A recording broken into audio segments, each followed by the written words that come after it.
শুকরিয়া আদায় করছি সেই মালিকের, যে মালিক স্বাধীন সার্বভৌম একটা মুসলিম দেশে স্বাধীনভাবে আল্লাহর কোরআন বলার মতন পরিবেশ তৈরি হয়েছে।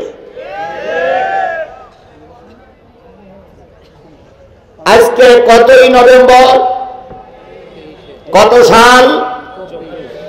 2024 সালের 23শে নভেম্বর।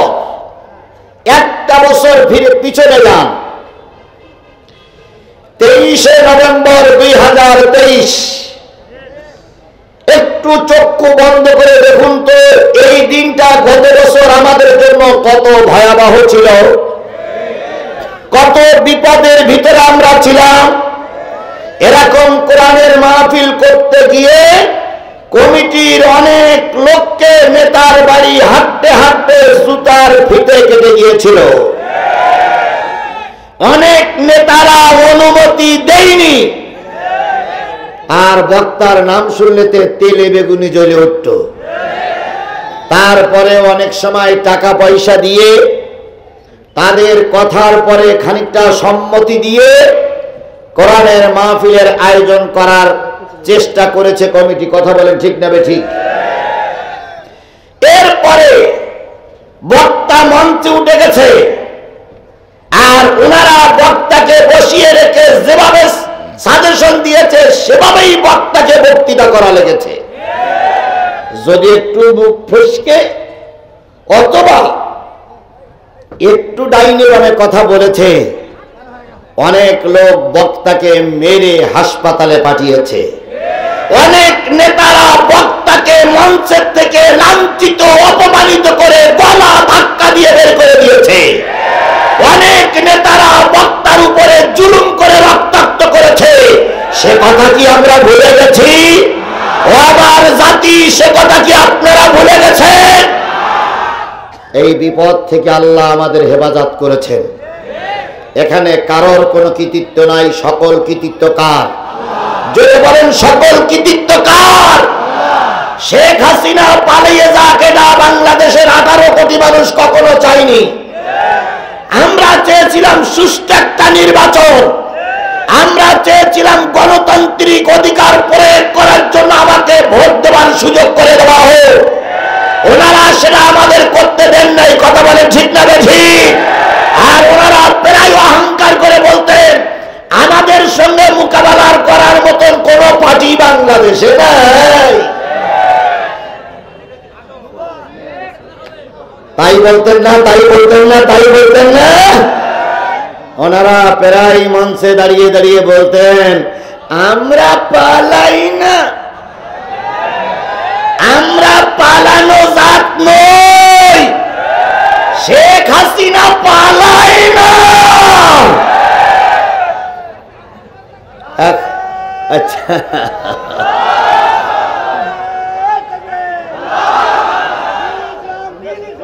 হয়েছে, মাশাআল্লাহ। আরে বাবা, এই মুরব্বীর যদি এইরকম তেজ থাকে তা আপনারা কই গেলেন? আল্লাহ এই মুরব্বীকে কবুল করুক, সকলে বলুন আমিন। এখন আপনাদের কাছে বলি, শেখ হাসিনা নিশ্চয়ই এদেশে আছে? আছে? নাই। তাহলে ওনারা বললেন পালাই না, তাহলে পালাই গেলেন কেন? পালাই গেলেন এই কারণে আপনারা আল্লামা সাঈদীর জানাজা করতে দেন নাই, আপনারা আলেমদের উপরে নির্যাতন চালিয়েছেন। আল্লামা সাঈদীর দোয়ার কারণে আপনারা আল্লামা সাঈদীর জানাজা বন্ধ করে দিয়েছিলেন, আর আল্লাহ আপনাদের দেশ ছাড়া করে দিয়েছে। আমরা স্পষ্ট করে বলি, ওরা আলেমদের জানাজা দিতে দেয়নি,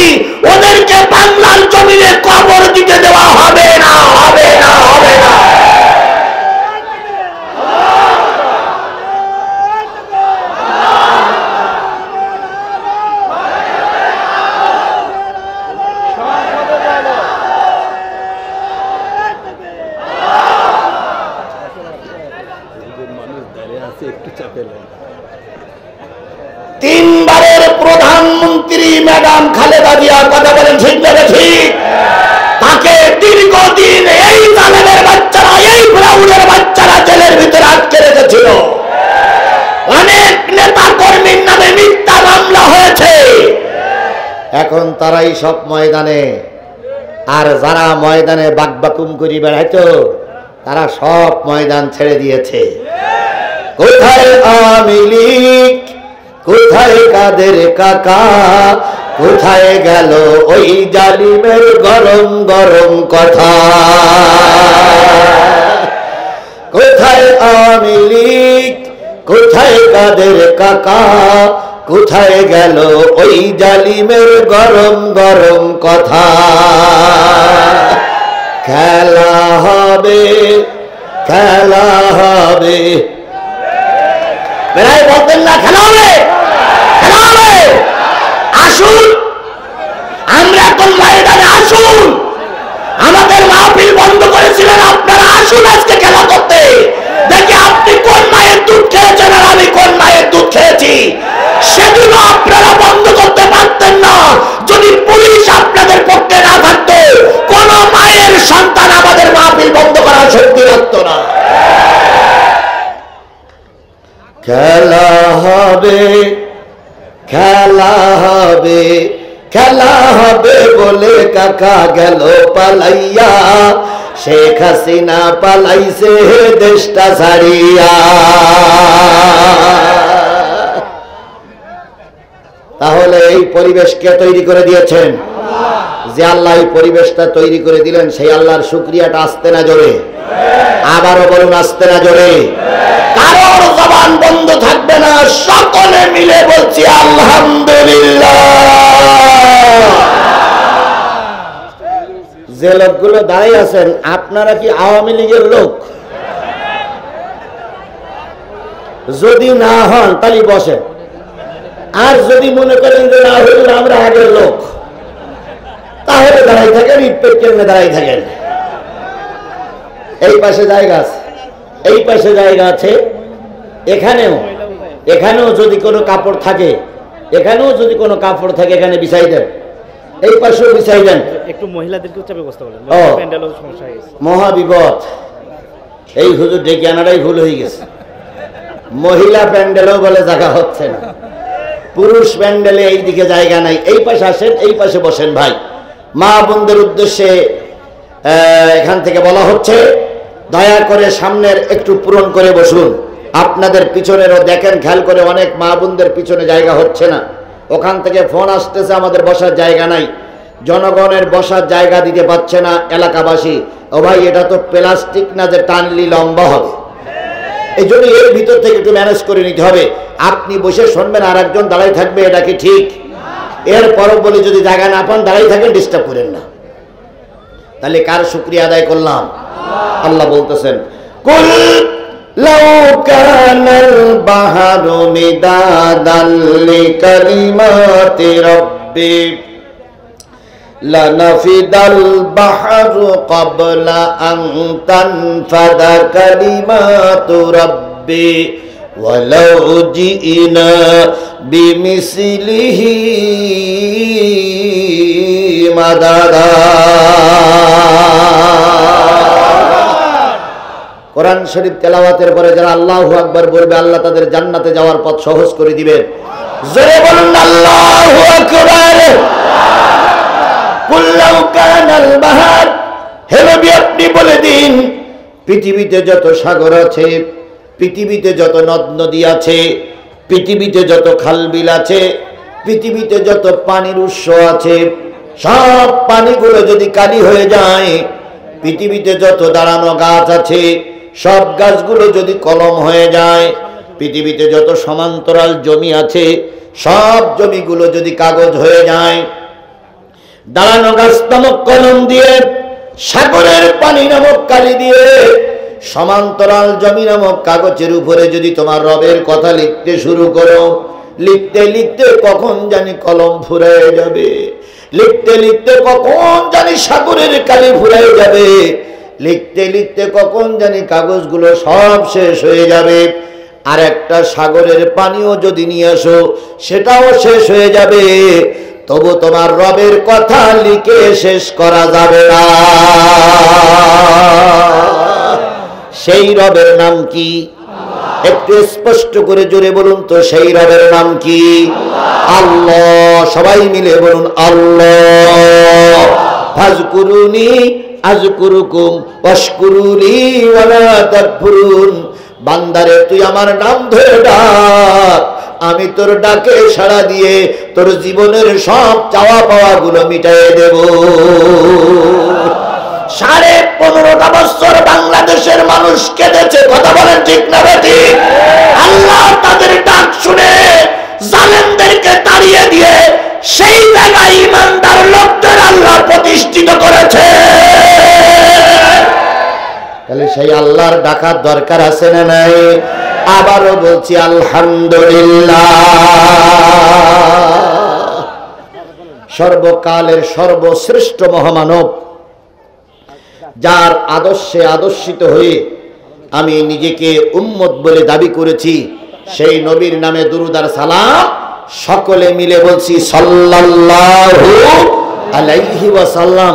আল্লাহ বলতেছেন, ফালা ওয়া রাব্বিকা লা ইউমিনুনা হাত্তা ইউহাক্কিমুকা ফীমা শাজারা বাইনাহুম সুম্মা লা ইয়াজিদু ফি আনফুসিহিম হারাজাম মিম্মা কাদাইতা ওয়া ইউসাল্লিমু তাসলিমা।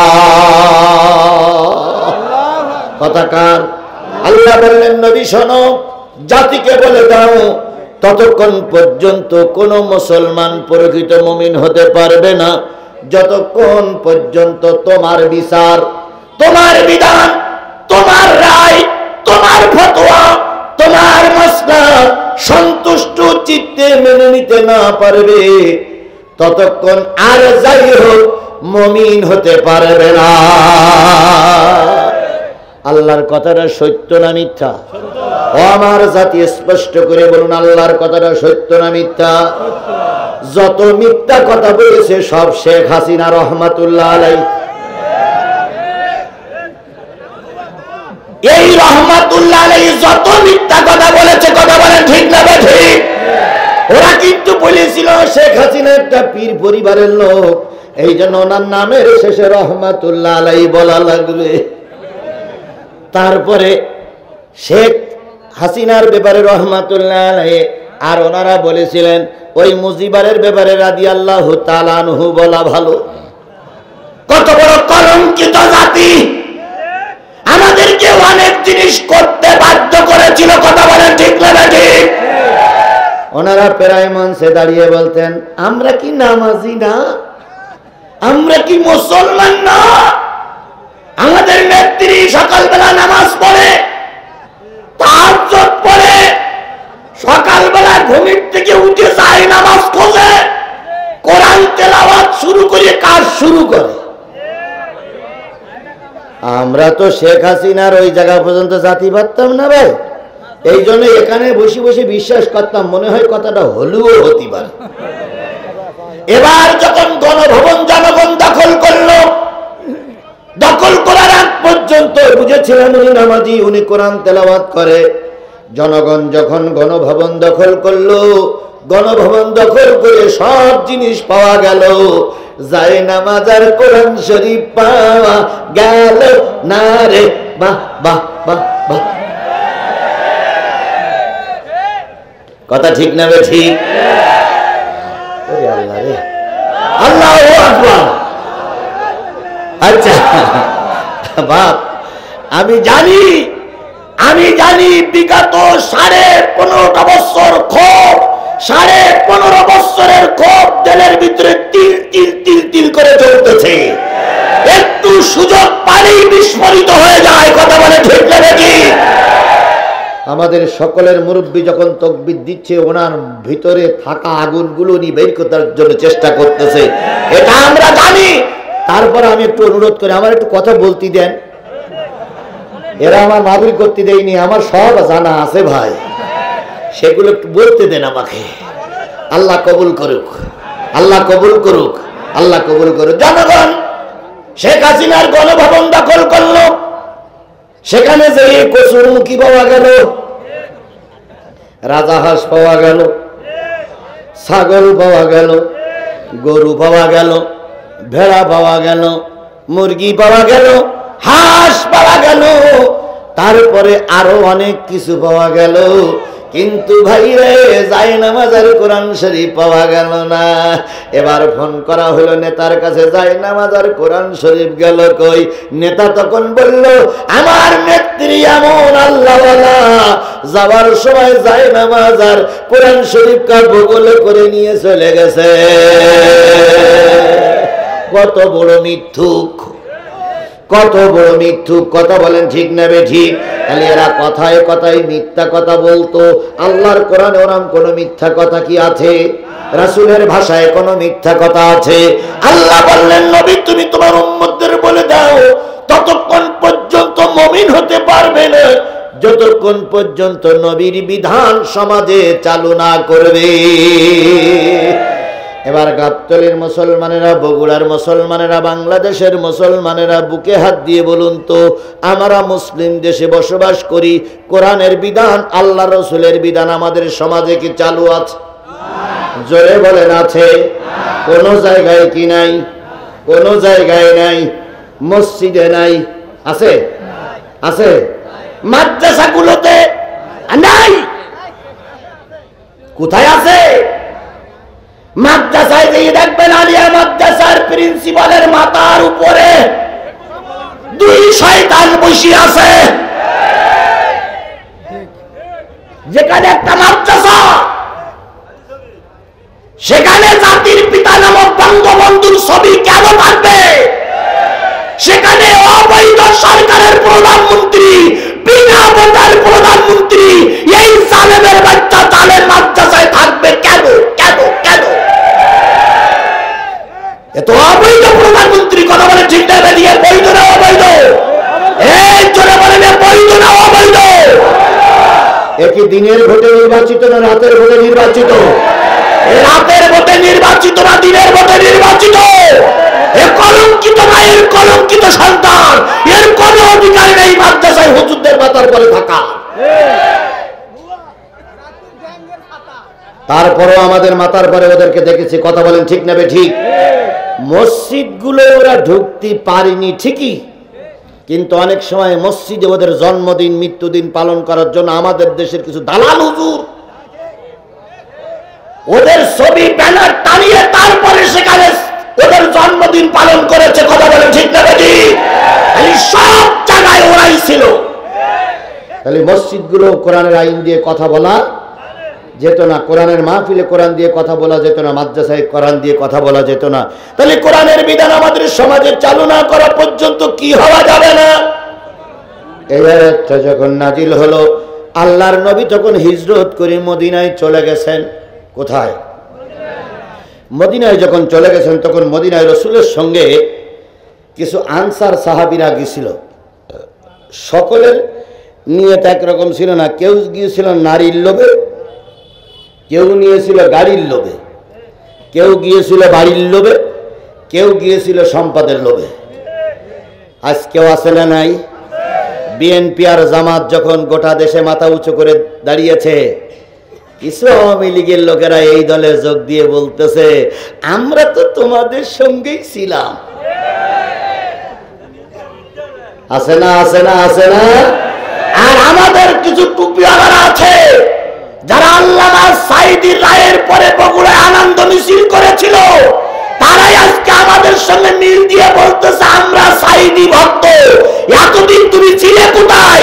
ওদের কার্যকলাপ দেখলে মনে হয় ওরাই রাজমিস্ত্রি আর আমরা সব জোগাড়িয়ে।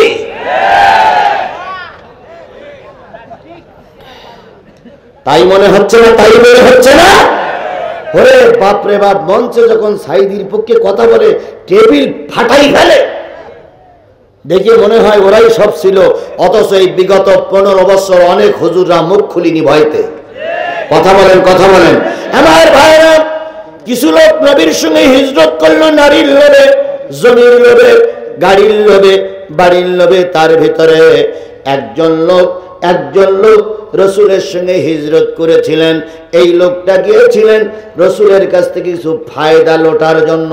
তার মাথায় টুপি ছিল, গায়ে পাঞ্জাবি ছিল, মুখে দাড়ি ছিল। এই লোকটা গিয়েছিল নবীর কাছ থেকে কিছু ফায়দা লোটার জন্য। উনি এবার নবীর কাছ থেকে কিছু ফায়দা লোটার জন্য যখন গেল, যখন মদিনার লোকেরা বাড়ি ছেড়ে দিল, জায়গা জমি ছেড়ে দিল, তখন আল্লাহ রসুল সবার মাঝে ভাগ করে দিলেন। যেই লোকটা সম্পদের লোভে গিয়েছিল সেই লোকটা এক খণ্ড জমি পাইলেন। সুবহানাল্লাহ। এই জমিটা ছিল ছোট, খুব বেশি বড় না, রাস্তায় বেরোতে গেলে জায়গাটা একটু শর্ট। ওই লোকটা চিন্তা করলো, পাশে আছে এক ইহুদির জায়গা, আমার নবী ক্ষমতায় যদি ইহুদির জায়গাটা রাতারাতি দখল করে নিতে পারি, তাহলে আমার বাহির হওয়া জায়গাটা অনেক বড় হয়ে যাবে। তাই রাতারাতি পরের জায়গা দখল করা, এটা কি ইসলামের কাজ না শয়তানের কাজ? আরো জোরে বলেন, ইসলামের কাজ না শয়তানের কাজ? আমাদের লজ্জা হয়, লজ্জায় মাথাটা ছোট হয়ে যায়। আমি একজন চোকালা ব্যক্তি, মঞ্চে বসে আছি, সব চোকালা ব্যক্তি, কিছুই করতে পারিনি। একজন প্রতিবন্ধী অন্ধ মানুষ মাওলানা হাফেজ আবুল কালাম ভাই নিজে রিস্ক নিয়ে যে কাজটা করেছেন, আমরা তার কাজের জন্য লজ্জিত, আমরা তার কাজের জন্য একদিকে গর্বিত, আর একদিকে লজ্জা পাই। তিনি চোখ নেই করেছেন, আমরা চোখ দিয়েও কিছু করতে পারলাম না। অথচ আমার সমাজে কিছু চোখলা খারাপিরা ওনার বারে বারে কষ্ট দিয়েই যাচ্ছে। লজ্জা করা উচিত, লজ্জা করা উচিত, লজ্জা করা উচিত। কষ্ট করে কি দরকার ওনাকে এত রিস্ক নেবার? ওনার দুটো চোখ নাই, কালো চশমা পরে আছে, তার মানে চোখ নাই। তিনি একটা প্রতিষ্ঠান চালাচ্ছে, আর আমি এখানে এসে শুনলাম তৎকালীন সরকারের কিছু গুন্ডা বাহিনী ওনার সেই প্রতিষ্ঠান সহ জায়গা নাকি রাতারাতি দখল করে নিয়েছিল। লজ্জা করা উচিত। কোন মা তোমাদের পেটে ধারণ করেছিল? কোন বাবা তোমাদের জন্ম দিয়েছিল? তোমরা লজ্জিত মায়ের কলঙ্কিত সন্তান। ছেলে সরো।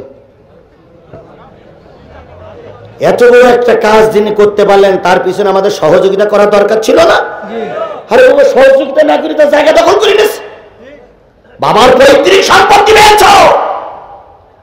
তার জায়গা দখল করে তিনি এখন মাথা উঁচু করে অন্ধ মানুষ এই 50,000 লোকের দাওয়াত করে কোরআনের মাহফিল দিয়েছে, আর তোমরা রাতের অন্ধকারে কুকুরের মতো এলাকা ছেড়ে পালাতে চলে গেছো।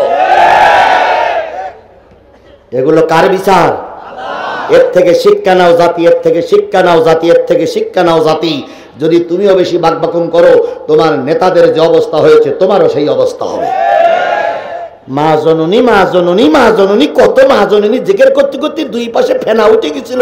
এখন মা চলে গেছে, তুমি এখানে রয়েছ কেন? তোমার মা চলে গেল, সন্তানের কথা একবারও ভাবলো না যে আমার সন্তানের কি হবে। গাই গরু চলে গেল, বাছুর গুলো বিপদে ফেলে রেখে গেছে।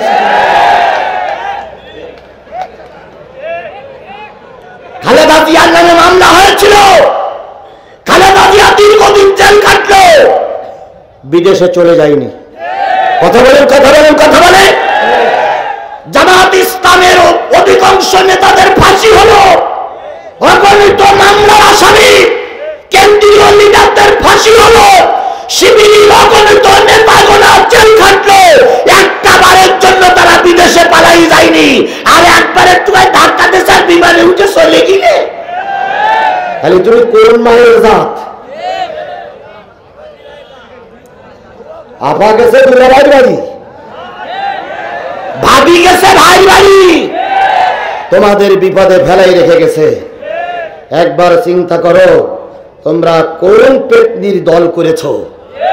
তোমাদের বিপদে ফেলাই যখন চলে গেল, একবারও চিন্তা করলো না যে আমি এতদিন ধরে রাস্তায় নামাইছিলাম, এখন যদি পালাই যায় তাহলে আমার এই সন্তানদের হবে কি? একটা বারের জন্য চিন্তা করলো না। এ হইল ডাইনি বুড়ি, এ হইল ডাইনি মা। এর সেই ভালোবাসা আমার কাছে আর নেই। কথা বোঝেন, কথা বোঝেন।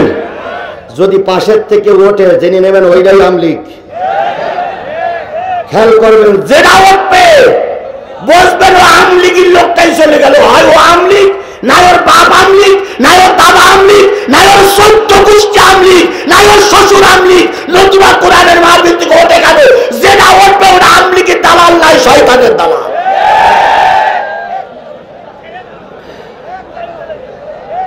খেয়াল করবেন কোনটা ওঠে, ওর ইতিহাস করবেন ও আমলিগি সত্য গোষ্ঠীর লোক, ওর খেয়াল করবেন।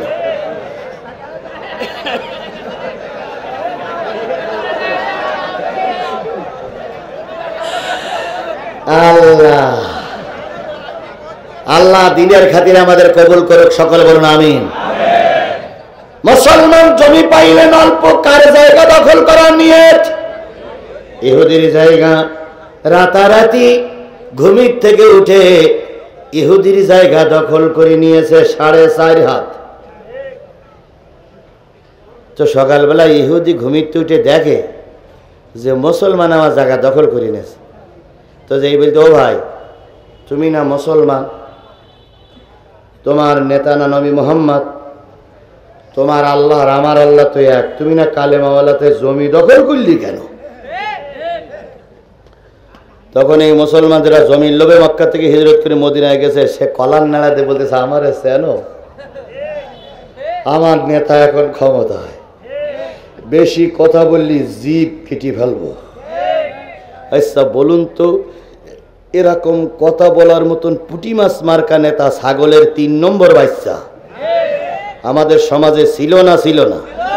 জোরে বলেন, ছিল কি ছিল না? ছাগলের 3 নম্বর বাচ্চা বোঝেন আপনারা? ছাগলের সাধারণত বাচ্চা হয় কয়টা? 2টা।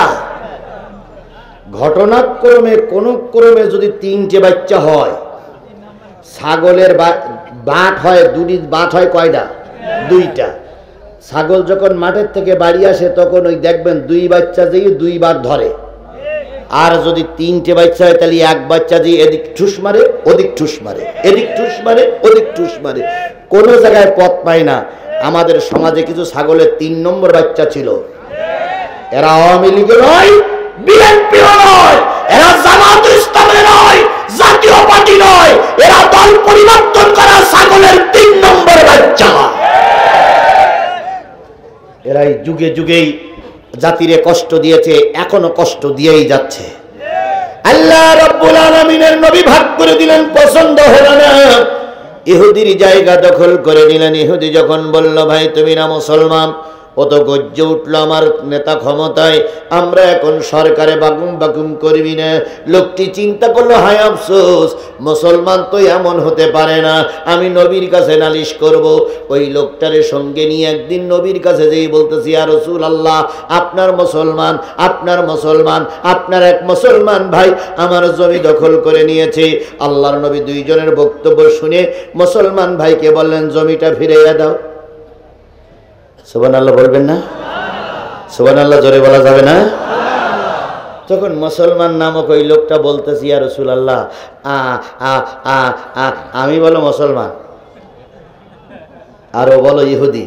আল্লাহ নবী তখন বললেন, তুমি কি শুনুনি, আল্লাহ আমাকে শুধু মুসলমানের নবী বানায়ে পাঠাইনি, ওয়া মা আরসালনাকা ইল্লা রাহমাতাল লিল আলামিন।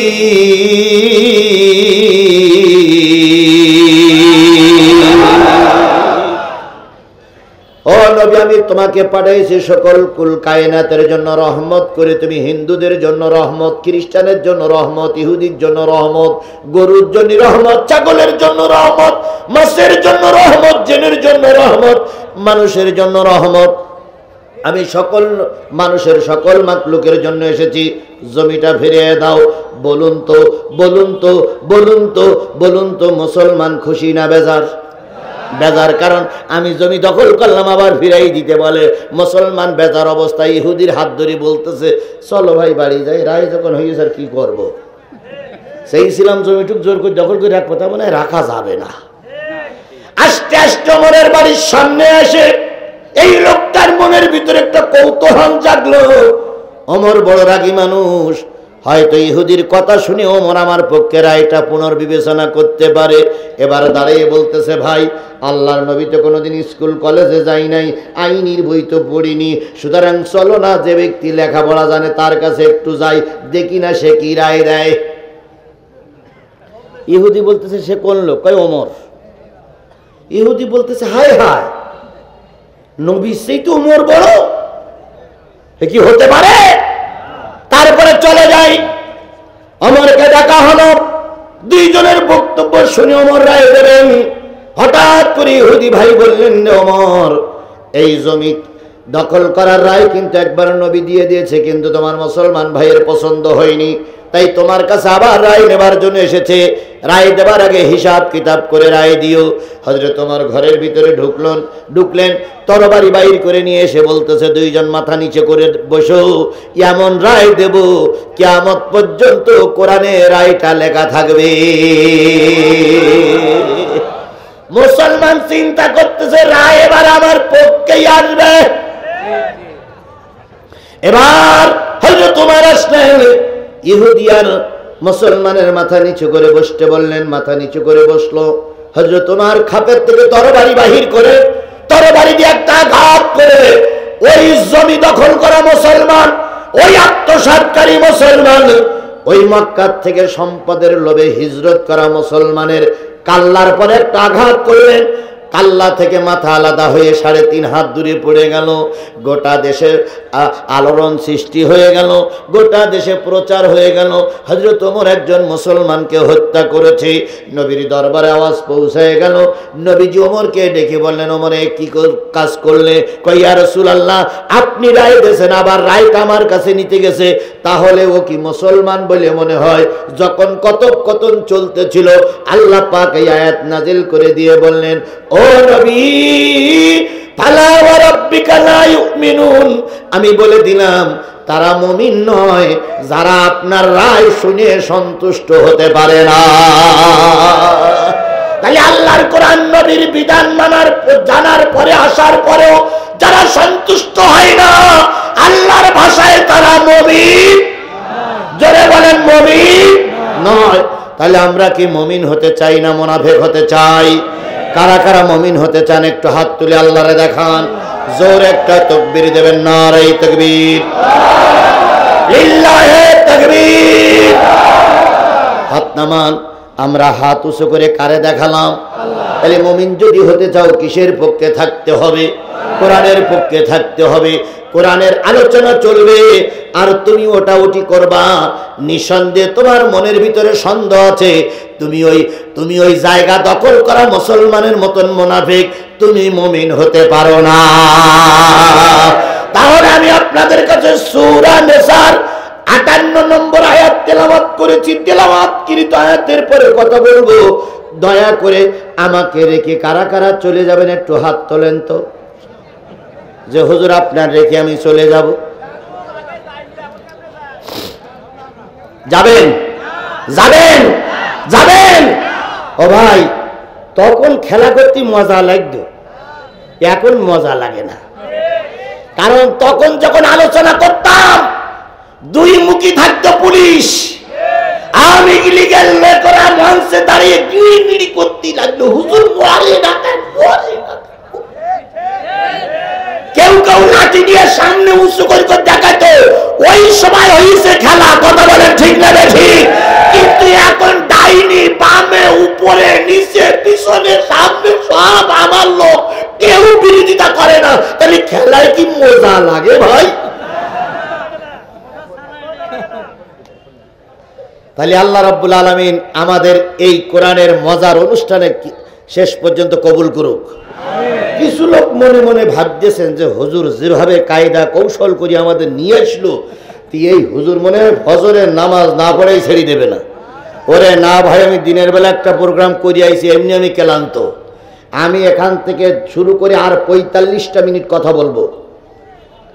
এই 45টা মিনিট পেশাব লাগুক, পায়খানা লাগুক, খুব বড় মহামারী জরুরত ছাড়া এই ময়দান ছেড়ে চলে যাওয়া যাবে না। যারা রাজি আছেন তারা দুই হাত উঁচু করে আল্লাহরে দেখান, জোরে একটা তাকবীর দিবেন। নারে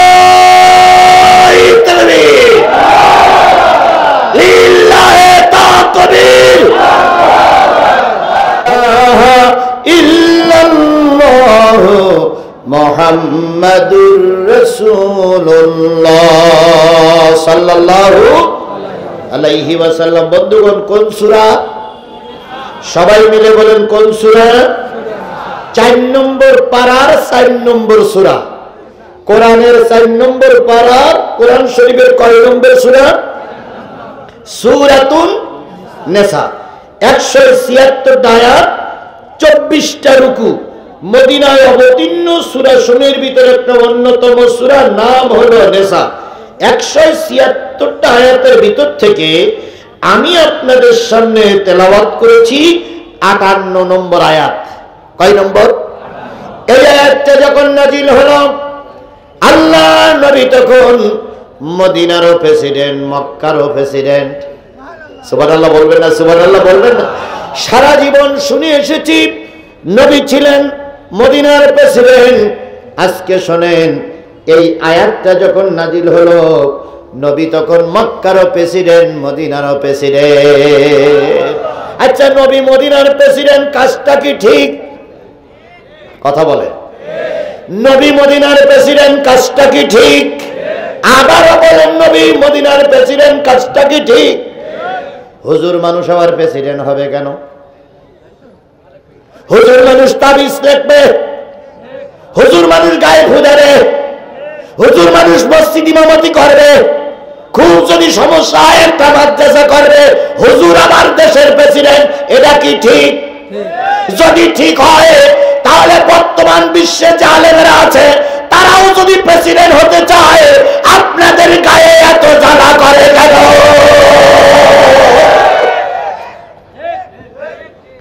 বাতিলেরা ক্ষমতায় থাকলে হুজুররা যদি একটু রাজনীতি করতে চায়, অনেকেই হুজুরদের বিরুদ্ধে অ্যাকশনে যায়। কথা বলেন ঠিক না বেঠিক? না না না, হুজুররা শুধু মসজিদে থাকার জন্য আসি নাই, আল্লাহর কোরআন সব জায়গায় চালু করার জন্য এসেছে।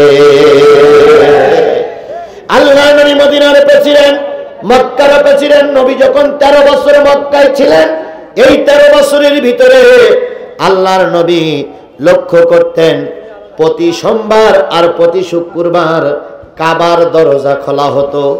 সপ্তাহে কয় দিন? 2 দিন। আবু জাহেল, উতবা, সায়বা, ওলীদ ইবনে মুগিরা, আবু লাহাব সহ বড় বড় নেতাগুলো কাবার ভিতরে ঢুকতো।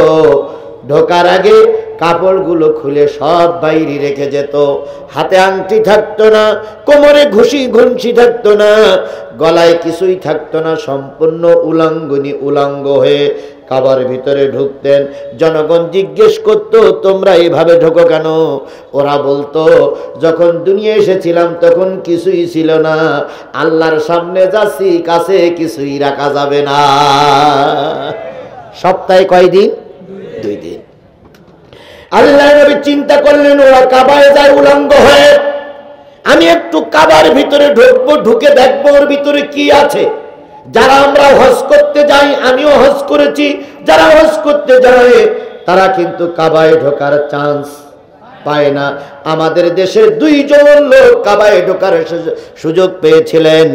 একজন হলো শহীদ প্রেসিডেন্ট জিয়াউর রহমান, তাকে তৎকালীন সরকার কাবায় ঢোকার অনুমতি দিয়েছিল।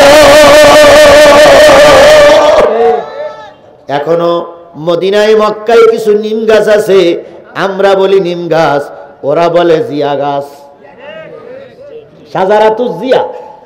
ওরা নাম রেখেছে কি? শাজারাতুজ জিয়া। ওরা নিম গাছ বলে না। শহীদ প্রেসিডেন্ট জিয়াউর রহমানকে অনেকেই ভালোবাসা, আমার দেশে কথা বলেন ঠিক না ঠিক? কে কিভাবে চলেন আমি জানি না, জানার দরকার আমার নাই। আল্লাহ থেকে ক্ষমা করবে কিনা ওটা আল্লাহর ব্যাপার, কিন্তু আমি জোর করে বলতে পারি, যেই ব্যক্তি মরুভূমির বুকে বাংলাদেশের থেকে নিম গাছের চারা নিয়ে জাতির কল্যাণের জন্য একটা গাছ বপন করে গেছে, ওই গাছের ওসিলায় আল্লাহ শহীদ প্রেসিডেন্ট জিয়াকে মাফ করে দিতে পারে।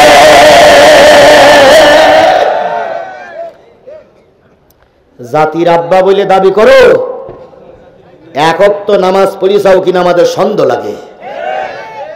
শহীদ প্রেসিডেন্ট যখন জিয়াউর রহমান মারা গেল, তখন তার গায়ে ছিল পাঞ্জাবি, পরনে ছিল পায়জামা, কেউ বলেছেন মাথায় টুপিরত অবস্থায় তিনি মৃত্যুবরণ করেছেন।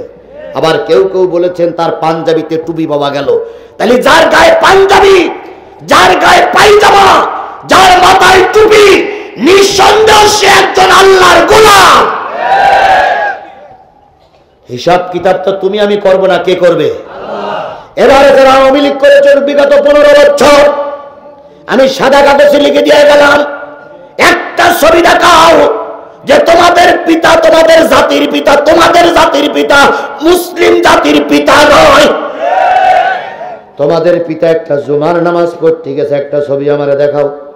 জুমার নামাজ, ওয়াক্তীয় নামাজ পরের কথা, শুধু একদিন একটা জুমার নামাজ মসজিদে পড়তে গেছে, দেখাও। হুক্কা টানা ছবি আছে, বিড়িয়ে টানা ছবি আছে, গাঁজা টানা ছবি আছে, স্বদেশ প্রত্যাবর্তনের ছবি আছে, কিন্তু একটা ছবি দেখাতে পারবো না তোমার নেতা কোনদিন ঈদের নামাজ পড়েছে।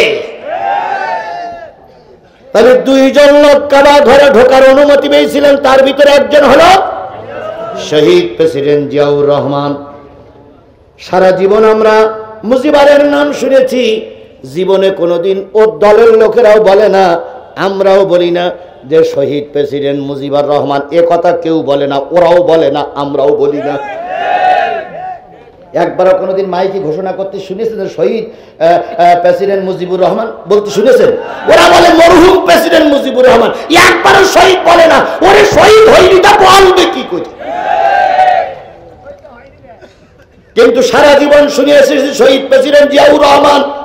কথা বলেন, কথা বলেন। উনি ঢোকার অনুমতি পেয়েছিলেন কাবার ভিতরে, আরেকজন ঢোকার অনুমতি পেয়েছিলেন, তিনি আর কেউ নাই, গোটা বাংলাদেশের সকলের কাছে পরিচিত মুখ, গোটা বিশ্ব মুসলমানদের মাথার মুকুট, মুফাসসিরে কোরআন আল্লামা দেলওয়ার হোসেন সাইদি। বাংলাদেশ স্বাধীনের পর থেকে এই 2 জন লোক কাবার ভিতরে ঢোকা ছাড়া আর কাউকে কাবার সরকার, মক্কার সরকার কাবায় ঢুকতে দেয়নি। এখন বাকবাকুম করো, তাই না? কি কায়দায় বলতো আমাদের শেখ হাসিনার পরিচিতি বিশ্বময়। ওরে বাবারে, ওনার নেত্রী ছিল বিশ্ব নেত্রী, কিন্তু বিশ্ব নেত্রীর এখন আর কেউ জায়গা দিচ্ছে না। ভারতের কাছে কোন রকম কোণঠাসা হয়ে আছে, তারপরে আর মাঝে মাঝে এদেশে অশান্তি বাঁধানোর জন্য কি বলে, আমি সীমান্তেই আছি, চট করে ঢুকে পড়বো। তাই বলে না, তাই বলে না, তাই বলে না। আইসো চট করিয়া, আয়না ঘর তোমার জন্যে রাখছি গো সাজায়া। আইসো চট করিয়া, আয়না ঘর তোমার জন্যে রাখছি গো সাজায়া। আমরা রিসিপিশনে বৈশাসি, রিসিপিশনে বৈশাসি, জুতোর মালা লইয়া, আয়না ঘর তোমার জন্যে রাখছি গো সাজায়া। চলবে, চলবে, চলবে। নির্বিচারে মারছো মানুষ ক্ষমতার লাগিয়া। কথা ঠিক কিনা বলেন? বিডিআর হত্যার জন্য এই শেখ হাসিনাই দায়ী। হেফাজতের আলেমদের লাইফ ডিভাইড দিয়ে হত্যা করার জন্য এই শেখ হাসিনাই দায়ী। আল্লামা সাইদির রায়ের পরে 300 লোক করে 300 লোককে গুলি করে মেরেছে, এর জন্য এই ব্যক্তির বাচ্চা, এই ব্যক্তির বাচ্চাই দায়ী।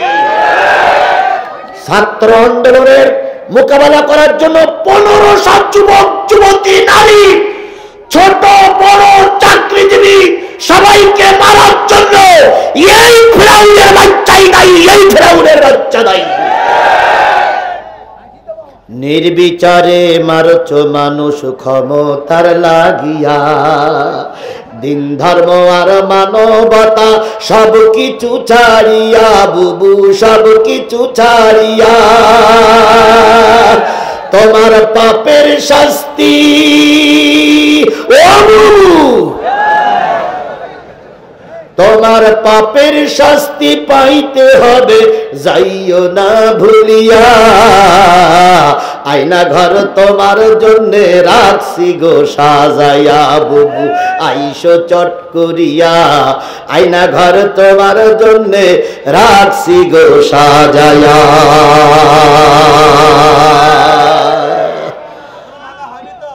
আস্তে ধীরে ধীরে চালাই দেন ডাক্তারের কাছে গেছেন 15 দিনের ওষুধ লিখে দিয়েছে ডাক্তার যদি বুদ্ধিমান হইয়ে বাড়ি এসে 15 দিনের ওষুধ একদিনই খান তাহলে ফজরের আজান দেওয়া পর্যন্ত আপনি টেকবেন না চলে যাবেন আমিও 15 দিনের ওষুধ নিয়ে হাজির যেভাবে দেওয়ার দরকার সেইভাবে নেন একসঙ্গে সব নিয়েন না তাহলে পেট বাস্ট হওয়ার সম্ভাবনা আছে আল্লাহ নবী কোরআন হাদিসে যায় না তোরা কালকে বলবে হুজুর কোরআন হাদিস বলতে আসেনি শুধু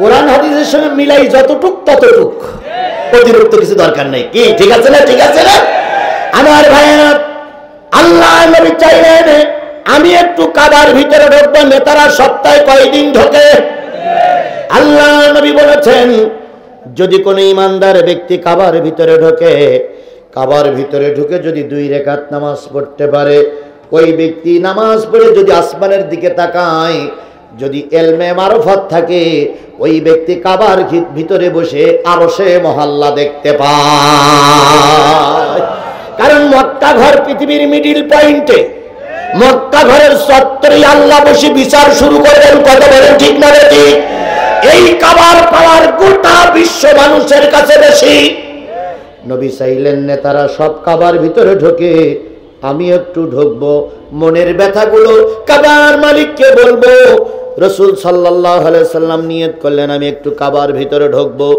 একদিন সোমবারের দিন সকালবেলা সবার আগে আল্লাহর নবী কাবার চত্বরে বসে আছে উদ্দেশ্যে একটু কাবার ভিতরে ঢুকবে 2 রাকাত নামাজ পড়বে নিজের ফরিয়াদগুলো কার কাছে জানাবে মালিকের কাছে জানাবে কারণ কাবার গেলাফ ধরে কানলে মালিক তার ফিরাইয়ে দেয় না আমার ভাইরা আল্লাহ নবী সাল্লাল্লাহু আলাইহি সাল্লাম কি বারের দিন সকালবেলা বসে আছে সোমবারের দিন সকালবেলা বসে আছে উদ্দেশ্যে কিসের ভিতরে ঢুকবে কাবার ভিতরে ঢুকবে সর্বপ্রথম কাবায় মারা থাকতো তালা ওই চাবি যার কাছে ছিল সেই চাবিওয়ালা লোকটির নাম হলো ওসমান ইবনে তালাহা লোকটি সকালবেলা ভোরবেলা এসে কাবার তালা খুলে দেয় পরিষ্কার করে দেয় নেতারা লাইন দিয়ে কি বলে ন্যাংটা হয়ে ভিতরে ঢোকে আজকেও ঢুকবে এবার ওসমান ইবনে তালাহা যাইনাস তালা খুললেন আল্লাহ নবী বিশ্ব মানবতার কল্যাণের কান্ডারি তিনি যে ওসমান ইবনে তালাহার পিছনে দাঁড়িয়ে বলতেছে ভাই আমার মনে বড় আশা তোমরা কাবার ভিতরে ঢোকো আমি কাবার ভিতরে ঢুকতে পারি না কারণ আমার বাবা নাই আমি এতিম মানুষ আমার অন্য কোনো ভাই নাই পাশে দাঁড়ানোর মতন কেউ নাই আমার গোত্র আমার বিপক্ষে চলে গেছে মনে বড় আশা কাবার ভিতরে একটু ঢুকবো তোমরাও মালিকের কাছে প্রার্থনা করো আমি একটু মালিকের কাছে প্রার্থনা করব নেতারা এখনো আসেনি নেতারা আসার আগে একটু কাবায় ঢুকতে দাও ভাই আমার নেতারা আসার আগে আমি বেরিয়ে চলে আসব ওসমান ইবনে তালাহা বলতেছে কি নাম তোমার মুহাম্মদ পিতার নাম আব্দুল্লাহ দাদার নাম আব্দুল মুত্তালিব কোন বংশের লোক গো বাবু কুরাইশ বংশের লোক ও তুমি সেই নতুন কালেমার দাওয়াত দিচ্ছ সেই লোক তোমাকে এখানে ঢুকতে দেওয়া হবে না কারণ তুমি জাতির কাছে একটা অপবিত্র ব্যক্তি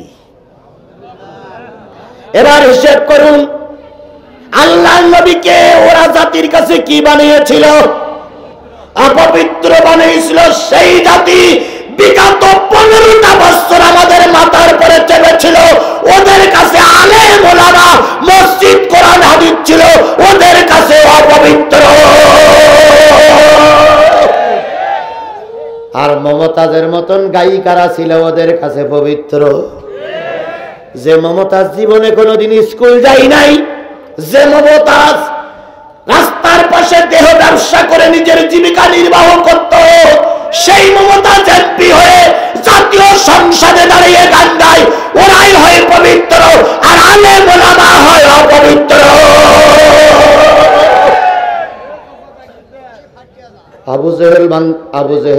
আবু জেহেলদের কাছে নবী ছিল পবিত্র না অপবিত্র? অপবিত্র। হায় রে দুঃখ, হায় রে কষ্ট। নবীজি চোখের পানি ফেলায় কাবার গেলাপ ধরে কাদের বলে, মালিক কেন তুমি আমাকে নবুয়াত দিলে রে মালিক? যে জাতি কথা বলতে পারত না সেই জাতি আমার বিরুদ্ধে এখন কথা বলতেছে। বিএনপি জামাতের এমন এমন লিডার ছিল জীবনে কোনোদিন অন্যায় কাজে জড়িত হয়নি, অন্যায় পয়সা জীবনে পকেটে ঢুকায়নি, অথচ এই স্বৈরাচারেরা তাদেরকে মামলা দিয়ে মাসের পর মাস রিমান্ড খাটাইছে, তাদেরকে অগণিত মামলা দিয়ে জেলখানায় পড়েছে। যখন জেলখানায় নিয়ে গেছে দুই চোখের পানি ফেলে মালিকের কাছে কেঁদেছে আর বলেছে, মালিক তুমি তো জানো যে অপরাধ আমি জেল কাটতেছি, এই অপরাধ আমার জীবনে করিনি।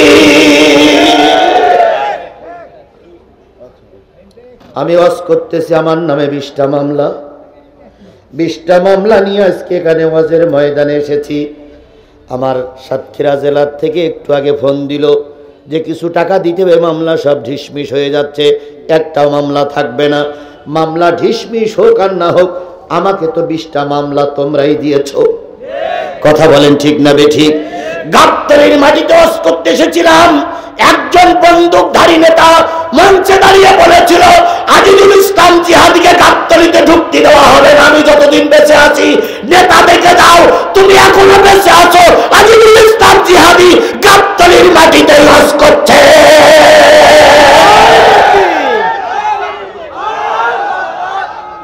মনে নেই আপনাদের? মনে নেই? সে কথা মনে নেই? ওই যে গাবতলীর এক প্রান্তে ওয়াজ করতে গেছিলাম, সেখানে নেতা মঞ্চে এসে রিভলভার টেবিলের পরে রেখে বলেছিল, যাওয়ার সময় বলেছিল, আমি যদি বেঁচে থাকি এই জিহাদিরে সাতক্ষীরায় ঢুকতে দেব না। আপনি যদি আমার আওয়াজ শুনে থাকেন, আপনি যেখানে বসে আছেন সেখানেই বসে শোনেন, আপনি বেঁচে আছেন। আজিজুল ইসলাম জিহাদি গাবতলীতে ওয়াজ করতে, পাল্লি ঠেকাও দেখি তুমি কোন মায়ের দুধ খেয়েছ আর আমি কোন মায়ের দুধ খেয়েছি।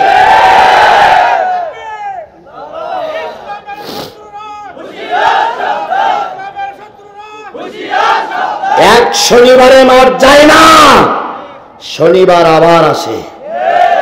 আর ওদের এক দলের নেতা ছিল, প্রায় বলতে খেলা হবে, খেলা হবে, আসো খেলি, আসো।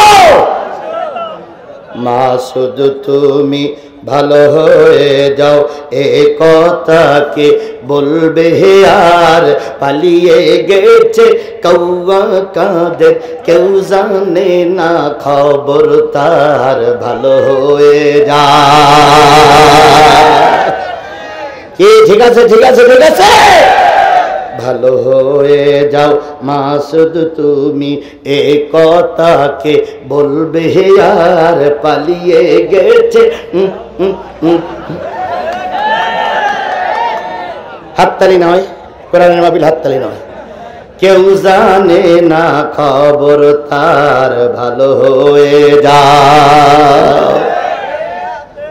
ফখরুল সাহেব আপনার বাসায় কাউয়া কাদের গেছেননি, ঠাকুর গায়ের বাসায় আপনি থাকতে তারে দেশেননি।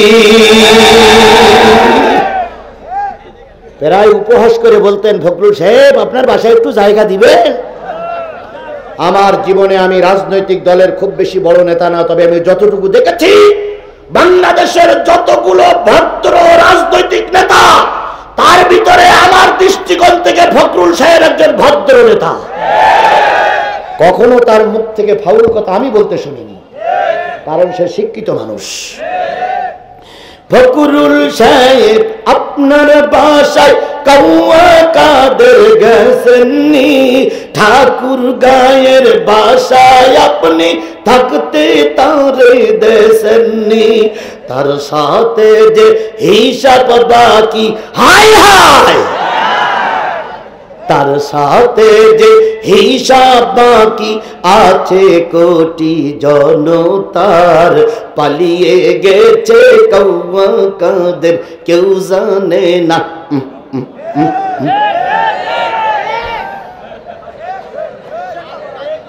আল্লাহ সব জিনিস সহ্য করে, অহংকার সহ্য করে না। কথা বলেন ঠিক না ঠিক?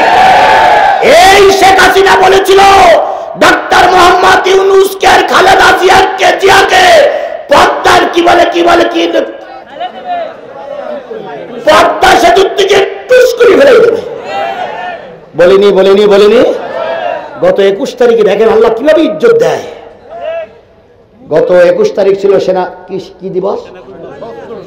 সশস্ত্র দিবস।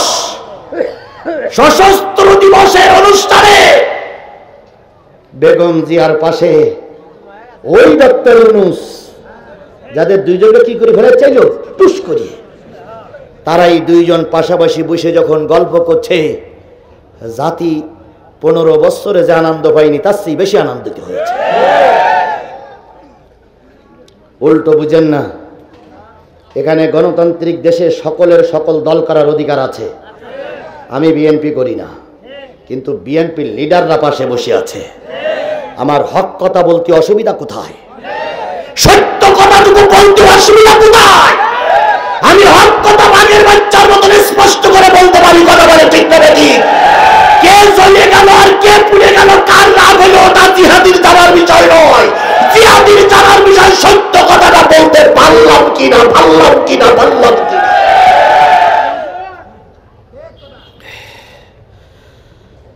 আমার 45 মিনিট মনে হয় শেষ।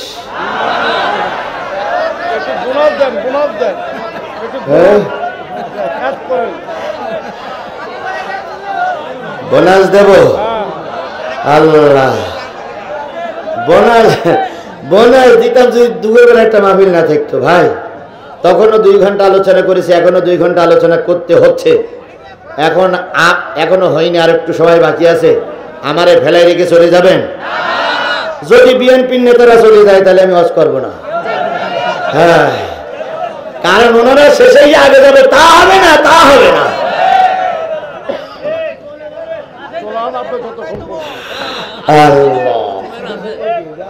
ঠিক আছে।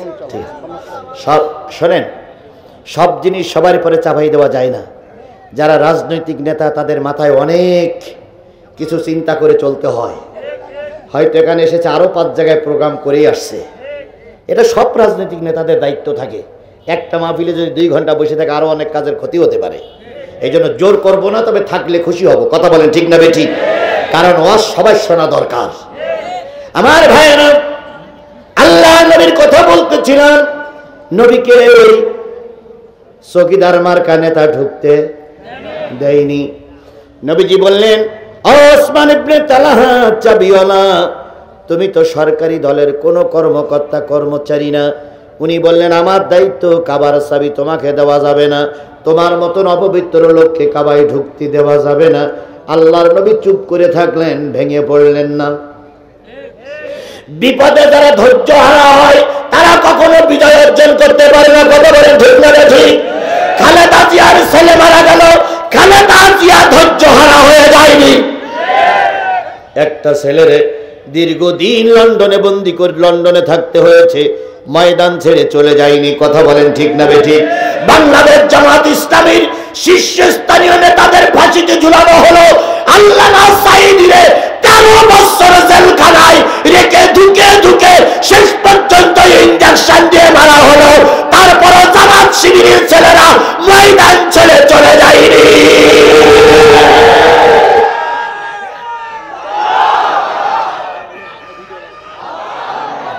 বিপদে পড়লে ধৈর্য হারা হলে যেটা যায় না কলব। কথা বলেন ঠিক না ঠিক?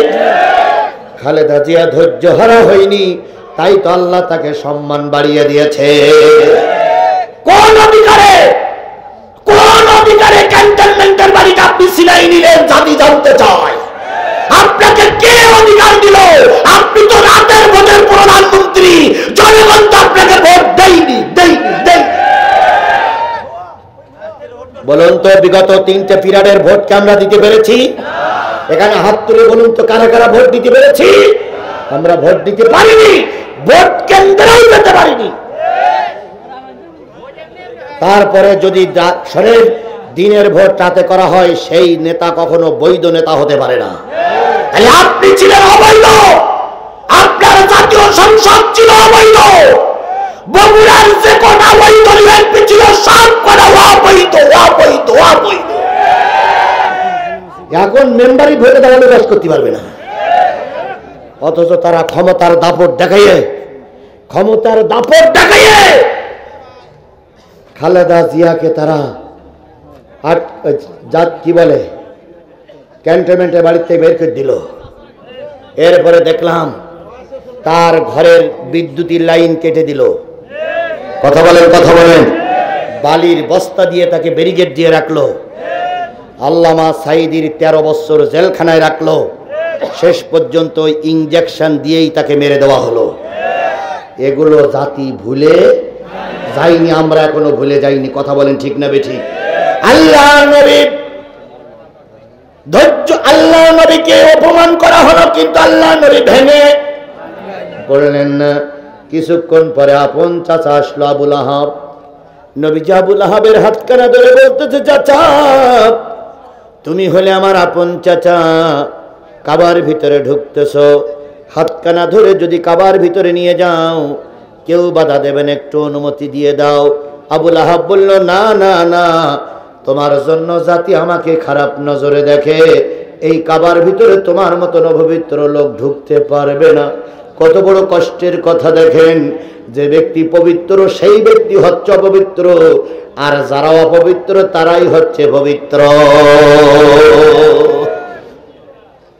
আল্লামা সাঈদীর যারা আমি মাহফিল করেছি, হিন্দুরা পর্যন্ত ওনার প্রশংসা করেছে। কথা বলেন ঠিক না বেঠিক? অথচ এই দেখা সাক্ষী নয়, শোনা সাক্ষীরা সাক্ষী দিয়েছিল তিনি ধর্ষক, তিনি হিন্দুদের ঘর বাড়িতে আগুন লাগাইছে। এরা কেউ দেখা সাক্ষী না, সব কি সাক্ষী? শোনা সাক্ষী। শোনা সাক্ষীর বিচার পাল্টে গেছে, এখন দেখা সাক্ষীর বিচার ট্রাইব্যুনালে শুরু হয়েছে। যাদের কথা শুনে পুলিশ চ্যালেঞ্জ দিত, যাদের কথা শুনে পুলিশ লাঠি মারত, আজকে পুলিশ তাদের কোমরে দড়ি বেঁধে জেলখানায় নিয়ে যাচ্ছে।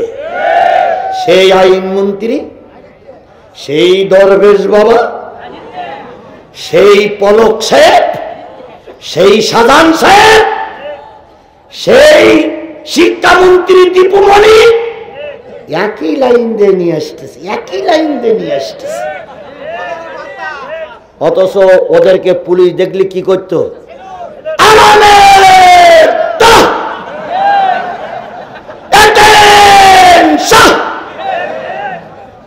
লাথি মারা মারত রে ভাই। আল্লামা সাঈদীর একটা ওয়াজে শুনেছিলাম, যেমন একটা সময় আসবে যারা তোমাদের স্যালুট দিচ্ছে তারা তোমাদের কোমরে দড়ি বেঁধে জেলখানায় ঢুকাবে। আজকে সেই অবস্থা হাড়ে হাড়ে কাজে লাগতেছে। কথা বলেন ঠিক না বেঠিক?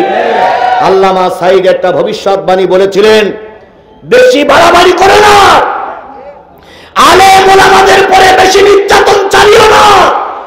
এমন সময় আসবে পালানোর জন্য ইঁদুরের গর্ত পর্যন্ত খুঁজে পাবা না, খুঁজে পাবা না, খুঁজে পাবা না। এখন তাই হয়েছে না হয়নি? হয়েছে না হয়নি?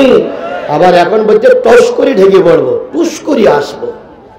আসো ম্যাডাম, আমরা অপেক্ষা করতেছি। 18 কোটি মানুষ লাঠিতে তেল মাখাই অপেক্ষা করতেছে। ছাত্রলীগ নিষিদ্ধ হয়েছে। কথা বলেন ঠিক না বেঠিক? শেখ হাসিনা এদেশে আনবে, তবে আসামি হয়ে জেলখানায় আসবে। শেখ হাসিনাকে এদেশে আর রাজনীতি করতে দেওয়া হবে না, কারণ সে খুনি, সে সন্ত্রাসী, সে জঙ্গি জঙ্গি জঙ্গি। আমার কথার সঙ্গে আপনারা কি একমত?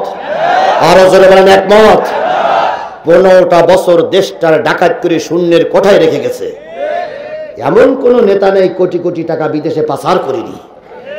আমার ভাইয়েরা, নবী আবু জেহেলের কাছে গেলেন, আবু জেহেল অনুমতি দিল না। সবাই যখন কাবার চত্বরের ভিতরে ঢুকে যার যেমন মানসিকতা বলে চলে গেলেন, শেষ পর্যন্ত ওই ওসমান ইবনে তালহা সন্ধ্যার সময় আবার কাবার তালা মারতেছিলেন। নবীজি তখনও পর্যন্ত বসে আছে। চিন্তা করেন মনে কত ব্যথা, মনে কত কষ্ট। নবীজি তখনও পর্যন্ত বসে আছে। এবার তালা মারতে গেছে। আল্লাহ নবী বললেন, ও ওসমান ইবনে তালহা, সব নেতারা চলে গেছে, সন্ধ্যাবেলায় এখানে আর কেউ আসবে না, এবার আমাকে একটু ঢুকতে দাও। ওসমান ইবনে তালহা আগের কথাই বললেন, না না, ঢুকতে দেওয়া হবে না। তালা নিয়ে যখন চাবিটা, তালা মেরে যখন চাবিটা নিয়ে চলে যায়, নবীজি এতক্ষণ চুপচাপ বসেছিলেন। এবার নবীজি বলতেছে, ওসমান ইবনে তালহা, যাওয়ার আগে একটা কথা শুনে যাও। কি কথা? একটা কথা শুনে যাও। সে কথাটা কি?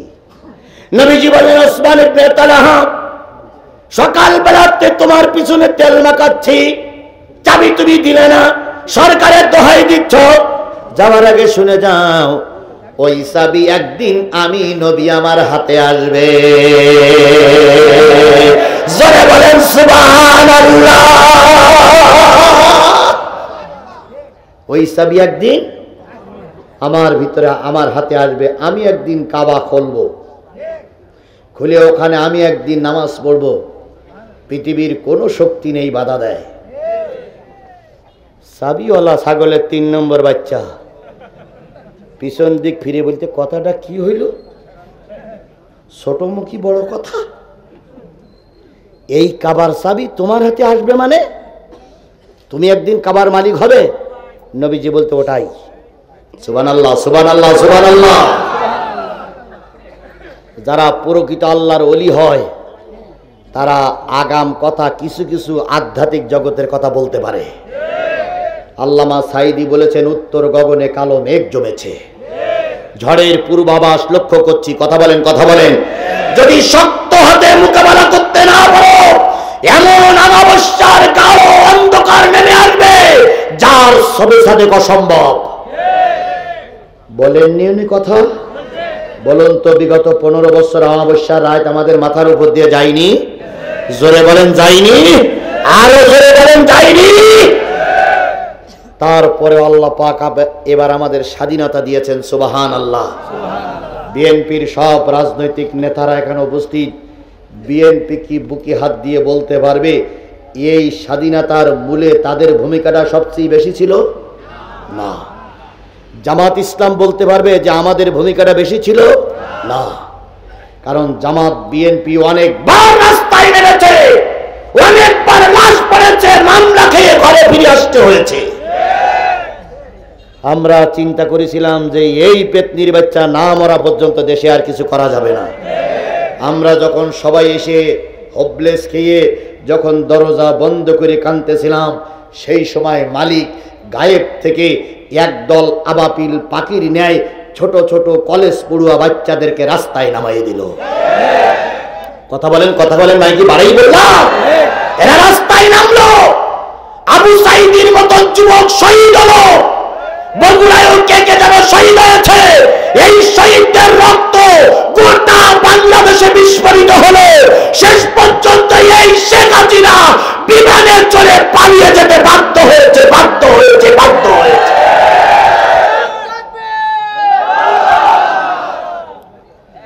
আল্লাহ, আপনি তো বলছেন আমরা ততক্ষণ থাকবো। হ্যাঁ, চলবে। এইবার যদি আপনারা 3টে পর্যন্ত থাকেন তাহলে তো আমি মহাবিপদে পড়ি। ঠিক আছে। হিয়া হাত্তা মাতলাইল ফজরে, ভাই বলতে ফজর পর্যন্ত। আরে ভাই, একটা একটা যে কোনো জিনিসের খেয়াল করে। ওনারা যদি থাকতে পারেন, আপনারা থাকতে পারবেন না? আচ্ছা, দেখা যাক, দেখা যাক। চলবে, চলবে, চলবে। মাশাআল্লাহ। আল্লাহ, আমার ভাইরা, আল্লাহ নবী দুজাহানের কান্ডারি জনাবে মোহাম্মদ রাসূলুল্লাহ সাল্লাল্লাহু আলাইহি সাল্লাম বলেন, চাবি একদিন আমার হাতের ভিতরে আসবে। তাই তো কথাটা সত্য হয়েছে। কথা বলেন, ঠিক না বেঠিক? এবার ওসমান ইবনে তালহা বলতেছে, কথাটা কি হলো? তুমি একদিন ক্ষমতা পাবা, তুমি একদিন মক্কার প্রেসিডেন্ট হবা। তুমি যখন মক্কার প্রেসিডেন্ট হবা, তখন এখানে আবু জেহেলের গোষ্ঠীরা কেউ থাকবে না? নবীজি বললেন, থাকবে, কিন্তু অনেকেই মৃত্যুবরণ করবে, অনেকে জীবিত থাকবে। তখন ওরাই চাবি আমার হাতেই তুলে দেবে। সুবহানাল্লাহ বলেন, সুবহানাল্লাহ বলেন, সুবহানাল্লাহ বলেন। আমি সব কাজ মিলাইয়ে চলতে চাই, সব কাজ মিলাইয়ে চলতে চাই। শেখ হাসিনা তারেক জিয়ার ব্যাপারে একটা বেফাস মন্তব্য করেছিলেন, আমি সে বেফাস মন্তব্যটা জাতির সামনে করতে চাই না। হয়তো খুব তাড়াতাড়ি তারেক জিয়া বীর বেশে আমার দেশে ফিরে আসবে। কথা বলেন, কথা বলেন, কথা বলেন। আর তুমি যে ছেলের পিছনে এতদিন পর্যন্ত মেহনত করলে, হয়তো আমি বলতে পারি না, আগাম সংবাদ আল্লাহ ছাড়া জানে না, হয়তো বাংলাদেশের মানুষ তোমার পরিবারের কোন লোককে আর বাংলাদেশে ঢুকতে দেবে না, দেবে না, দেবে না। মন্তব্য করার আগেই, মন্তব্য করার আগে ভেবেচিন্তে মন্তব্য করো, কারণ এক শনিবারে বলো মাছ যায় না। শীতকাল এসেছে বলে বাকুম বাকুম করো না, শীতকাল আবারও আসবে। আমার ভাইয়েরা, নবী সাল্লাল্লাহু আলাইহি সাল্লাম বললেন, চাবিয়ার দিন আমার হাতে আসবে। কয় সেদিন কেউ ওরা থাকবে না। কয় থাকবে, কিন্তু কেউ মারা যাবে, কেউ বেঁচে থাকবে।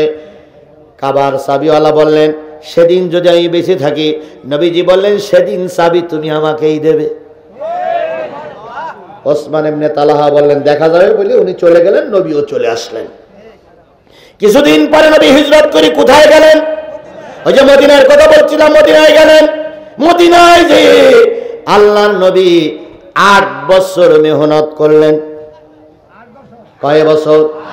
8ম হিজরি সনে পবিত্র রমজান মাসে 10,000 মুজাহিদ নিয়ে মক্কা বিজয় করে ফেললেন। এই মক্কা বিজয় হতে সময় লাগলো কয় বছর? 8 বছর সময় লাগলো। 8 বছর পরে কয় হাজার সাহাবী নিয়ে মক্কা বিজয় হয়ে গেছে। 10,000 সাহাবী নিয়ে মক্কা বিজয় হয়ে গেছে। সমস্ত অঙ্গনে আল্লাহ রাসূলের তাকবীর ধ্বনি চলছে, নারায়ে তাকবীর, দিন ইসলাম, দিন ইসলাম। চারিদিকে একই স্লোগান চলছে। ওসমান ইবনে তালহা চিন্তা করলো, 8 বছর আগে চাবি দেয়নি, যে যা খাই ঠেকুরটা তারি ওঠে। আচ্ছা, এই বগুড়ার নেতারা পালাইছেন, আমরা তো লাঠি দিয়ে আপনাদের বাড়ি দেয়নি, বলালেন কেন? পালালেন কেন? এত ভালো মায়ের বেটা তো পালালেন কেন? যে কাজ করেছে নেতাদের কিছু বলা লাগবে না, শুধু রাস্তায় পালি হয়, ঠ্যাঙের গিরে ছাড়াই ফেলবে জনগণ, ভ্যানওয়ালা, রিক্সাওয়ালা। নেতারা তো কিছুই বলিনি। নেতারা একবারও বলিছে যে ওই লোকের ঘর ভাঙ। যদি আমরা বলতাম, একবার যদি এখনো বলি যে গত বছর যে নেতা আমার মাহফিল করতে দেয়নি, ওই নেতার ঘর বাড়ি ভেঙে ফেলতে হবে, তাহলে বলা যতটুকু সময়, তার আগে খেলা শুরু হবে। কিন্তু আমরা তো আদেশ দিতে পারি না। এটা গণতান্ত্রিক দেশ, কারোর উপরে আক্রমণ করার অধিকার আমাদের নেই। হ্যাঁ, বিচারের মাধ্যমে যদি কোনো ব্যক্তি দোষী হয়, সে বিচারের মাধ্যমে শাস্তি পাবে, কিন্তু কোন নেতার অধিকার নেই কারোর ঘর ভাঙার, কোন নেতার অধিকার নেই কারোর বাড়ি ভাঙার। আমরা তো ঘর বাড়ি ভাঙতে চাইনি, আপনারা পালাইয়ে গেলেন কেন দুলাভাই? তার মানে ওদের দিলের ভিতরে ভয় আছে, রাস্তায় পাইলে ভ্যানওয়ালা আমাদের মেরে ফেলবে। এই জন্য ওনারা ঘর বাড়ি ছেড়ে কিছু বলার আগেই পালাই চলে গেছে। আর এখন যে ভারতের কাছে, আমেরিকার কাছে নালিশ করতেছে আমাদের গ্রামে থাকতে দেয়নি। তোমরাই বলেছিলে যে যদি বিএনপি জামাত কখনো সোজা হয়ে দাঁড়ায়, এক রাত্রি 10 লক্ষ লাশ পড়বে। এই কাউয়া কাদের বলিনি, এই কাউয়া কাদের বলিনি যে 10 লক্ষ লাশ পড়বে। আওয়ামী লীগের নেতা কর্মীর ভিতরে 2-4 জন আছে। আপনি প্রতি বাবার বেটা হন, বলুন তো বিএনপির সবচেয়ে ঘাঁটি হলো বগুড়ায়। এই বগুড়ায় জামাত বিএনপি ক্ষমতা দখল করার পরে কয়টা মানুষের লাশ পড়েছে? তোমরা যারা আমার নামে মামলা দিলে, তারা এখনো বউ ছেলেপিলে নিয়ে ঘরের ভিতরে বসবাস করতেছো, এখনো বাজারে দোকান খুলে বসে আছো, এখনো চাকরি বাকরিতে জয়েন করতেছো, এখনো আমাদের সামনে ঘুরে বেড়াচ্ছ। তোমাদের সবাই আমরা চিনি চিনি চিনি, 100 বার চিনি, 100 বার চিনি, 100 বার চিনি। কিন্তু সব দলের নেতা, বিশেষ করে জামাত ইসলাম এবং বিএনপির নেতারা বলেছে প্রতিশোধ নেওয়া যাবে না। আমরা সেই কথাটা শুনে নীরবতা পালন করছি। কথা বলেন ঠিক না বেঠিক? এই জন্য উল্টো বুঝো না। তোমরা যে কাজ করেছো, ওই কাজ যদি আমরা করতাম, বাংলাদেশে আওয়ামী লীগ বলে কোনো নাম নিশানা থাকতো না, থাকতো না, থাকতো না। কিন্তু তোমরা চাইছিলে তোমাদের আখেরাত গোছানোর জন্য, আর আমরা চাই আমাদের দেশ। আমরা আমাদের দেশকে আমাদের জীবনের চাইতে ভালোবাসি। কথা বলেন ঠিক না ঠিক? কারণ আওয়ামী লীগের পলানোর জায়গা আছে দাদার বাড়ি, কিন্তু আমাদের কি পালানোর জায়গা আছে? জোরে বলেন, পালানোর জায়গা আছে? এই জন্য আমরা অন্যায়ভাবে কোনো কিছু করার পক্ষপাতী নই। আল্লাহ নবী মক্কা বিজয় করলেন, কয় হাজার সাহাবী, কত হিজরি? অষ্টম হিজরি। কি মাসে? রোজার মাসে। আল্লাহ নবী মক্কা বিজয় করার পর মক্কা বিজয় করে বললেন, বেলাল লাব্বাইক ইয়া রাসূলুল্লাহ, আজান দাও। কি দাও? আজান দাও। দীর্ঘ 8টা বছর দেহের ভিতরে কুড়িয়ে কুড়িয়ে জীবনটা নষ্ট করেছি। একবার কাবায় ঢুকতে চেয়েছিলাম, ওরা ঢুকতে দেয়নি। 8 বছর পরে আল্লাহ মক্কা বিজয় করে দিয়েছে। বেলাল আজান দাও। আমি ঝর্ণার পানি দিয়ে উজু করে সাহাবীদেরকে নিয়ে কাবার ভিতরে 2 রাকাত সালাত আদায় করব। কত ব্যথা, কত কষ্ট। বেলাল বললেন, ইয়া রাসূলুল্লাহ, আজানটা কাবার ভিতরে দেব না বাইরে দেব? নবীজি বললেন, ভিতরেই দাও। বেলাল কাবার সামনে যেয়ে দেখে তালা মারা। কি মারা? তালা মারা। নবীজি, বেলাল বলেন, ইয়া রাসূলুল্লাহ, কাবায় এখনো তালা মারা। কই চাবিওয়ালা কই? কই চাবিওয়ালা তালা নিয়েই ভেগেছে। নবীজির পিছনে কয় হাজার সাহাবী। আল্লাহ নবী যদি জঙ্গিতে বিশ্বাস করতেন, সন্ত্রাসী বিশ্বাস করতেন, রাতারাতি বোম মেরে যদি দিন কায়েমের পক্ষে থাকতেন, নবী একবার যদি বলতেন, আলী তালা ভাঙ, তালা ভাঙতে কি 1-2 ব্যাপার সময় লাগতো? হযরত ওমর পিছনে দাঁড়ায়, ওমরকে যদি বলতেন, ওমর তালা ভাঙো, সময় লাগতো। নবী বললেন, তালা ভাঙা সন্ত্রাসী কাজ, তালা ভাঙা জঙ্গির কাজ। ওরা যদি চাবি না দেয়, তালা ভাঙার দরকার নাই, বাইরে নামাজ পড়ি, দেখি ওরা পলাই কয়দিন থাকে। নবীজি বললেন, বিলাল, ভিতরে যদি যাওয়া না যায়, কাবার ছাদের পরে উঠে আজান দাও। সবাই মিলে ধরে বেলালকে কাবার ছাদের পরে তুলে দিল। বেলাল এবার কাবার ছাদের পরে যে আজান দিচ্ছে, আল্লাহু আকবার, আল্লাহু আকবার, আল্লাহু আকবার, আল্লাহু আকবার, আশহাদু আল্লা ইলাহা ইল্লাল্লাহ,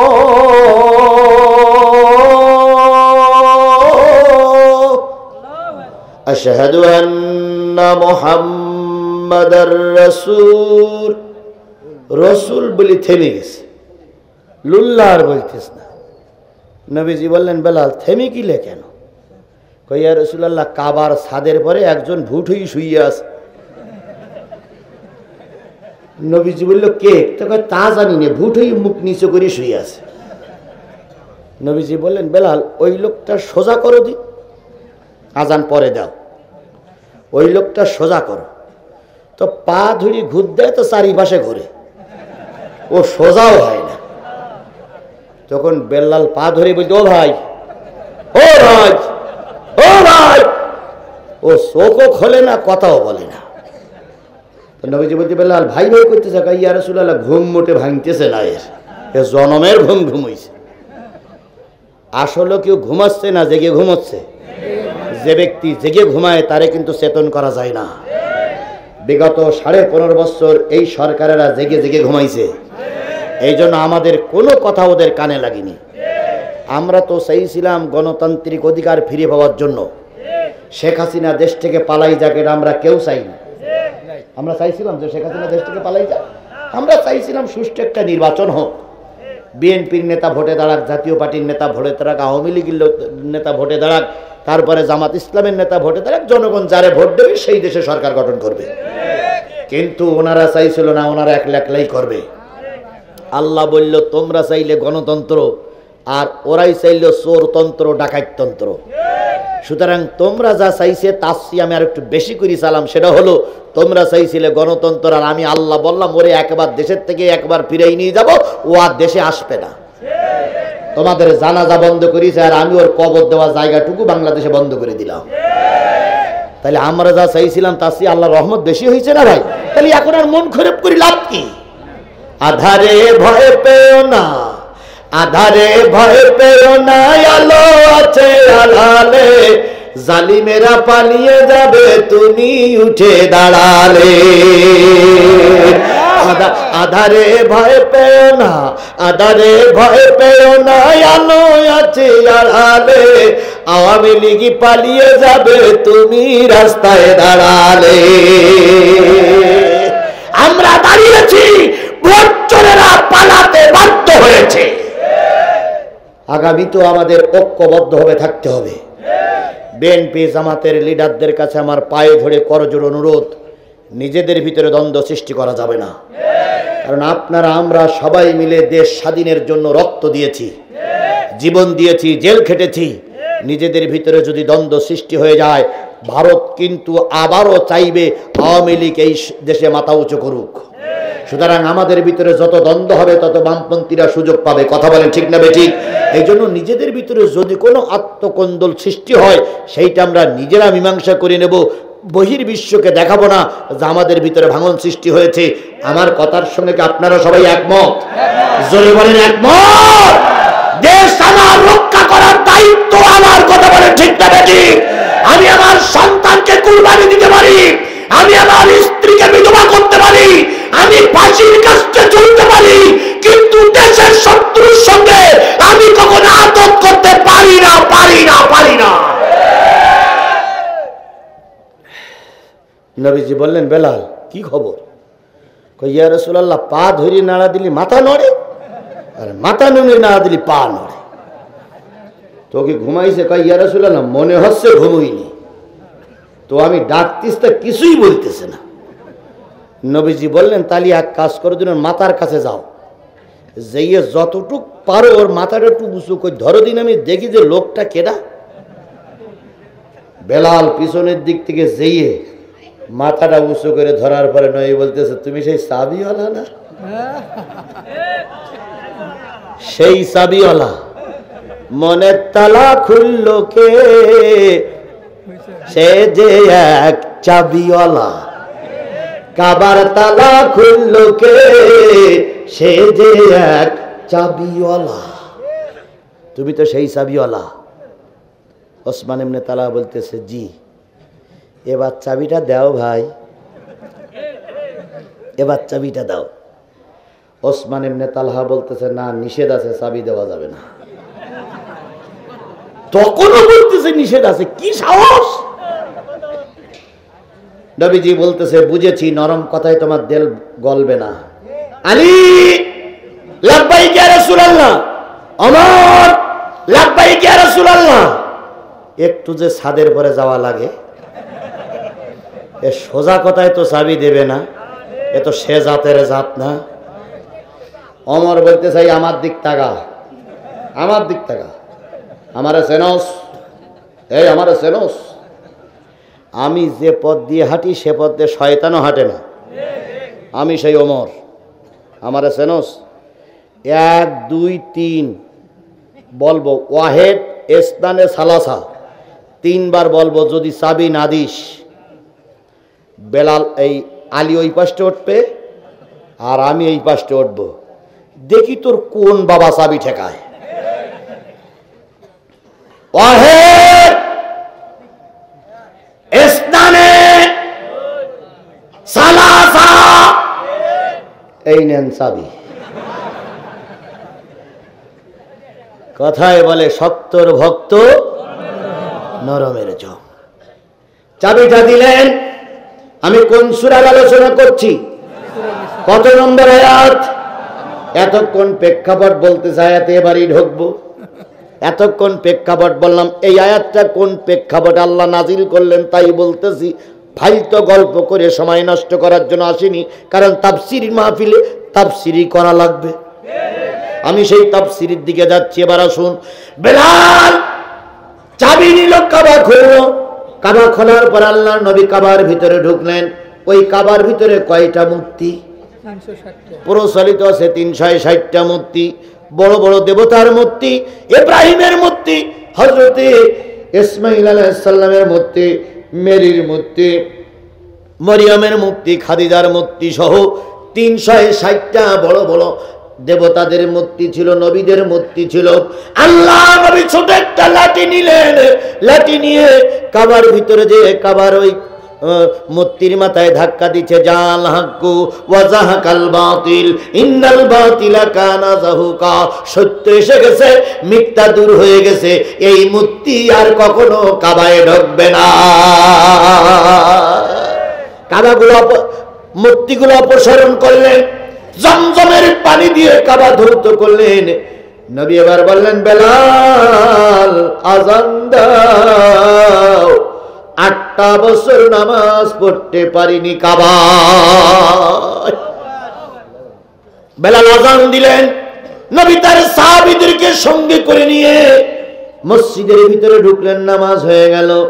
নামাজের পরে রাসূল দীর্ঘদিন কাবায় ঢুকতে পারিনি, মালিকের কাছে যা বলার দরকার কান্নাকাটি করলেন। কান্নাকাটি করে চাবিটা নিয়ে যখন বেরিয়ে আসে, হযরত আবু বকর রাস্তায় গেটের সামনে বসে আছে, ইয়া রাসূলুল্লাহ চাবিটা আমাকে দেন। ওমর বসে আছে, চাবিটা আমাকে দেন। ওসমান বসে আছে, চাবিটা আমাকে দেন। আলী বসে আছে, চাবিটা আমাকে দেন। নবী যখন কাবার দরজা দিয়ে এক পা ভিতরে আর এক পা বাইরে, এক পা ভিতরে এক পা বাইরে দিয়ে যখন বেরিয়ে আসবে, জিবরিল এসে আয়াত নাজিল করে দিলেন। যে আয়াতটা, সেই আয়াতটা হলো সূরা নিসার কত নম্বর আয়াত? 58 নম্বর আয়াত। আল্লাহ বলতেছে, ইন্নাল্লাহা ইয়া'মুরুকুম আন তুআদ্দুল আমানাতি ইলা আহলিহা। ওগো নবী, আমি আপনাকে আদেশ করতেছি, নিশ্চয় আমানাত, এই চাবির যিনি প্রাপক, চাবির যিনি হকদার, চাবিটা তাকেই দেবেন, অন্য কাউকে চাবি দেওয়া যাবে না। আমি আদেশ করতেছি, আমি আল্লাহ আদেশ করতেছি, এই চাবির যিনি প্রকৃত হকদার, এই চাবিকে যিনি সবচেয়ে ভালোবাসে, চাবিটা তাকেই দেন। আবু বকর চাবি চাইলেন, রাসূল দিলেন না। ওমর চাবি চাইলেন, দিলেন না। কাকে দিবেন? নবী বলতেছে, সেই চাবিওয়ালা কই? সেই ওসমান ইবনে তালহা, সেই চাবিওয়ালা কই? আলী বলতেছে, ইয়া রাসূলুল্লাহ, ও এখনো মুসলমান হয়নি। কই না, হয় না, ও তার ডেকে নিস। এবার সবাই খুঁজতেছে, সে কই? হই হই রই রই, চাবিওয়ালা গেল কই? হই হই রই রই, বিএনপি জামাত গেল কই? হই হই রই রই, জামাত শিবির গেল কই? জামাত ধর, শিবির ধর, ধইরা ধইরা জবাই কর। স্লোগান শুনলেন? শোনেননি? শোনেননি? শোনেননি? তাহলে সেদিনের স্লোগান আজও সমাজে চালু আছে। কথা বলে ঠিক না ঠিক? সমস্ত সাহাবীরা বলতো, হই হই রই রই, চাবিওয়ালা গেল কই? হই হই রই রই, চাবিওয়ালা গেল কই? চাবিওয়ালার দিলে কি পানি আছে? ভয়েতে আটস্থ হয়ে গেছে। ও চিন্তা করতেছে, হুজুররা ক্ষমতায়, আজকে পাইলে তো কচু কাটা করে ফেলবে। ও একটা বিরাট গোপন জায়গায় যাইয়া বডিটা ভিতরে ঢুকাইয়া মুখটা শিয়ালের মতন বের করে রেখেছে। আর ওর দলের 2-1 আসে আর যায়, তাদের বলে, হ্যালো, দেশের খবর কি? কয়, ম্যাডাম, আমার কি অনেক কিছু হচ্ছে। কয়, তোরাও তৈরি থাক, ওরা ঘর বাড়ি তোরাও পড়াই দিবি। কি অন্দর মহলেতে ফোন হচ্ছে না ভাই? ফোন হচ্ছে না? আল্লাহ ভালো জানে, ইবলিস শয়তান ফোন করে না, ও ফোন করে, আল্লাহ ভালো জানে। তারপরে ফোন হচ্ছে না, ফোন হচ্ছে না। কুষ্টিয়ার এক ছেলে, না কুষ্টিয়া না, এই যে গোবিন্দগঞ্জে এক নেতার সঙ্গে ফোন করা করে হয়েছিল, তারে মোটামুটি ধরি ফেলাইছে এই ইউনূস সরকার। ধরার পরে বলতেছে, লা ইলাহা ইল্লা আনতা সুবহানাকা ইন্নী কুনতু মিনাজ জালিমিন।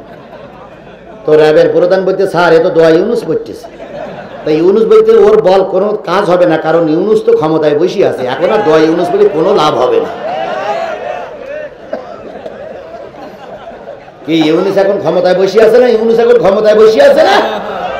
ভাই এখনই বোনা যেত, আমি আপনাদের কষ্ট দেওয়া হয়ে গেছে। না না না, নেতারা শোনেন, আমি বলি, নেতারা আমার কথা শুনে সম্মান রেখেছে, নেতাদের সম্মান আমার রাখা জরুরি। সব দিক সব কুল বজায় রাখতে 12টার পর অশ্বন থেকে কালকে যদি ফজরের নামাজ কাজা হয়ে যায় তাহলে আমরা কিয়ামতের দিন গুনাহগার হয়ে দোজখে যাব, আমি অশ্বনীতে দোজখে যাব, ওসব কথা খাটবে না। 12টার মোনাজাত মুরব্বি মুরব্বি মুরব্বি বসে বসে বসে হচ্ছে হচ্ছে। আরে বাবা তারা জাতি দাও তো মহাজালা। এই যুবক বসো, দোয়া হবে। বলুন তো ভাই, এখানে যারা আমরা আছি বাপ মা কবরে যায়নি, তাদের জন্য দোয়া করা প্রয়োজন আছে না নাই? জোরে বলেন আছে না নাই? আল্লাহ রসুল বলেছেন 3 ব্যক্তি দোয়া ফিরাই দেওয়া হয় না, তার ভিতরে একজন মুসাফির। এখান থেকে 500 কিলোমিটার দূরে আমার সাতক্ষীরা, নিঃসন্দেহে মুসাফির। আল্লাহ রসুল বলেছেন মাজলুমির দোয়া কবুল হয়, মাজলুমির দোয়া ফিরাই দেওয়া হয় না। আমার নামে 20টা মামলা 5 দিন আয়না ঘরে রেখেছিল এই জালেমের বাচ্চারা, এই জালেমের বাচ্চারা, এই জালেমের বাচ্চারা। তাহলে আমি মাজলুম, এর ভিতরে কোনো সন্দেহ আছে? আমার ঘোষক আগেই বলেছে বুলডোজার দিয়ে আমার বাড়ি ঘরদোরগুলো ভেঙে দিয়েছিল। আমার মেয়েটা মার খেয়েছে, আমার মা মার খেয়েছে, আমি রক্তাক্ত পরিবারের একটা সন্তান। আল্লাহ আজকে আপনাদের নিয়ে দোয়া করলে আমার দোয়া আল্লাহ ফিরাই দেবে না। সুতরাং আমার সঙ্গে পিতামাতার জন্য দোয়া করবেন না করবেন না? তাহলে ওঠেন কেন? 2 মিনিট 1 মিনিট থাকেন, আমার আলোচনাটা শেষ করে দোয়া করি।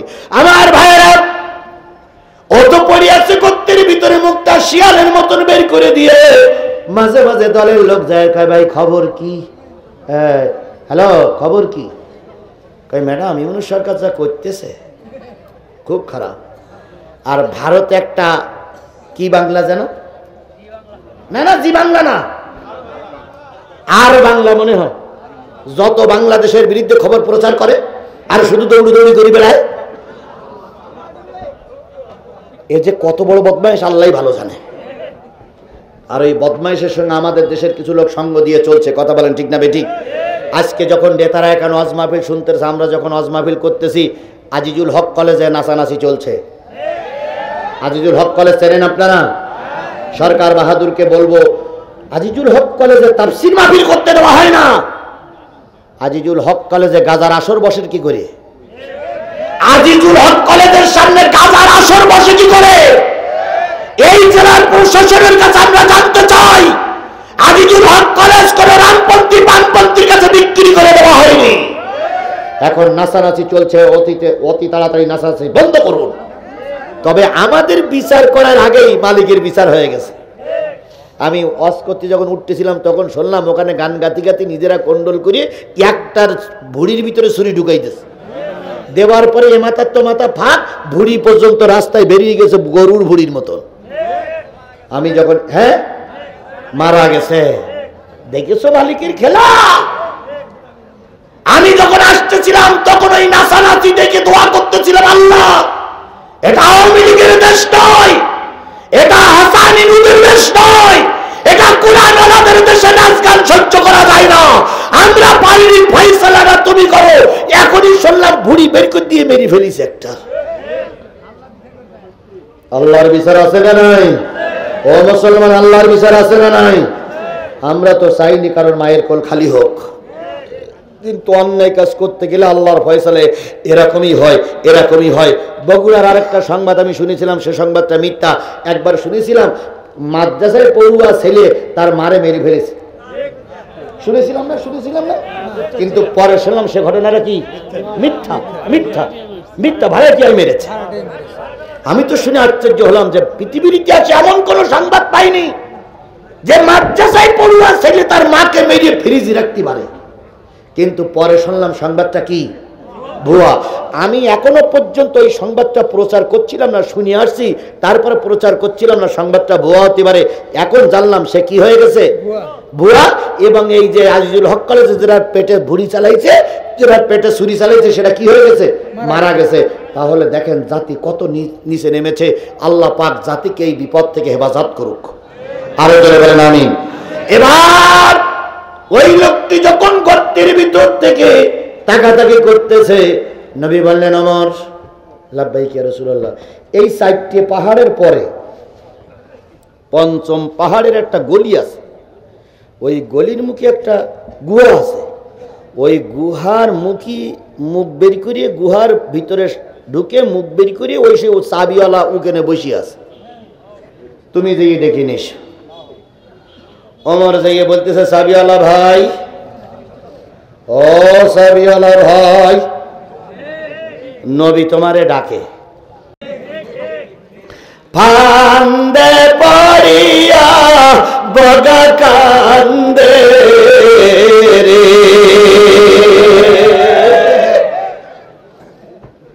শেখ হাসিনা পদত্যাগপত্র চুপ্পুর কাছে দিয়ে গেল। কয়েকদিন পরে চুপ্পু বললে আমি এ ব্যাপারে কিছু জানি না। তাই বলেছে না, তাই বলেছে না। দেশে যখন আন্দোলন শুরু হলো তখন বলছে ভুল বোঝাবুঝি করার দরকার নেই, পদত্যাগপত্র আমি পাইছি। ফান্দে পড়িয়া বগা কান্দে রে। বগার এখন চৈত্র মাস, চুপ্পুর এখন চৈত্র মাস। বগার এখন চৈত্র মাস, মনে বড় হাহুতাস। ফান্দে পড়িয়া বগা কান্দে রে। যে লোক অহংকার করে বলেছিল চাবি দেব না, সেই লোক এখন বলতেছে ভাই আমি চাবি দিতে চেয়েছিলাম কিন্তু ওরা দিতে দেয়নি। ওমর বলতেছে কোনো কথা নেই, রসুল তো ডেকেছে হাট। কাঁপতে কাঁপতে এসে বলতেছি ইয়া রাসূলুল্লাহ, আপনি না দয়ার মানুষ, আপনি না রহমতের মানুষ, আপনি তো মানুষ খুন করতে আসেননি। কি দয়ার কথা রে ভাই, কি মায়ার কথা। আল্লাহ বললেন তুমি যেটাই ভেবেছো তাই আমি। এই নাও চাবি, সুবহানাল্লাহ বললেন না, এই নাও চাবি। শুধু চাবি তুমি নেবা না, কিয়ামত পর্যন্ত আমার আল্লাহর নির্দেশ, তোমার বংশ পরস্পরায় যত লোক পৃথিবীতে আসবে তোমার বংশের কাছে কাবার চাবি থাকবে। কোন মানুষ তোমার বংশের কাছ থেকে চাবিটা নিতে পারবে না। লোকটি কাবার চাবিটা নিলেন, চাবিটার পরে চুমা খাইলেন, বুকে একটু মাসাও করলেন, চাবিটা বুকের ভিতরে জড়াই ধরে নবীজির বুকের দিকে তাকায় থেকে কাঁদতেছে আর বলতেছে এতদিন বুঝেছিলাম নবী মানুষ খুনি, এতদিন বুঝেছিলাম নবী প্রতিশোধ নিতে জানে, কিন্তু আজকে ওপেনলি বুঝলাম আল্লাহর নবী কত বড় মহান। চাবিটা বুকের ভিতরে করে নিয়ে চলে যাচ্ছে। কিছু দূর যাওয়ার পরে দিলের ভিতরে কম্পন সৃষ্টি হলো। এত সম্মান নবীজি তোমাকে দেখালেন, সেই নবীর দলে না থেকে আর আবু জেহেলের দলে থাকা ঠিক হবে না। লোকটি আবার ফিরে এসে বলতেছে ইয়া রাসূলুল্লাহ, কতবার গালিগালাজ দিয়েছি, কতবার আপনাকে অপমান করেছি, আপনি চাবিটা দিয়ে আমাকে সম্মানিত করেছেন। আমি ঈমানের কালেমা পড়ে আপনার দলে ঢুকলাম, জীবন থাকতে আর কখনো ওই আবু জেহেলের দলে আর আমি যাব না। আমাকে কলেমা পড়াই দেন লা ইলাহা ইল্লাল্লাহু মুহাম্মাদুর রাসূলুল্লাহ। এর নাম হলো নবী, এর নাম কি নবী। এত কষ্টের পরে তিনি ক্ষমা করে দিলেন। আয়াতটাতে আল্লাহ নাজিল করে দিয়ে বলতেছেন ইন্নাল্লাহা নি'মা ইয়াইযুকুম বিহি, নিশ্চয়ই 2 ঘন্টা ধরে এই ওয়াজ তোমাদেরকে শোনানো হলো যাতে করে তোমরা কোরআনের দিকে হাদিসের দিকে ফিরে আসতে পারো। তাহলে এতক্ষণ আমি ওয়াজ করলাম কের দিকে ফিরে আসার জন্য? আরো জোরে বলেন কিসের দিকে ফিরে আসার জন্য? তাহলে আমি কি এই দলের কাছে, এই বিশাল কাফেলার কাছে ওয়াদা নিতে পারি যতদিন বেঁচে আছি, যতদিন 3.5 হাত বডির ভিতরে রূহ থাকবে, কোরআন থেকে দূরে সরে?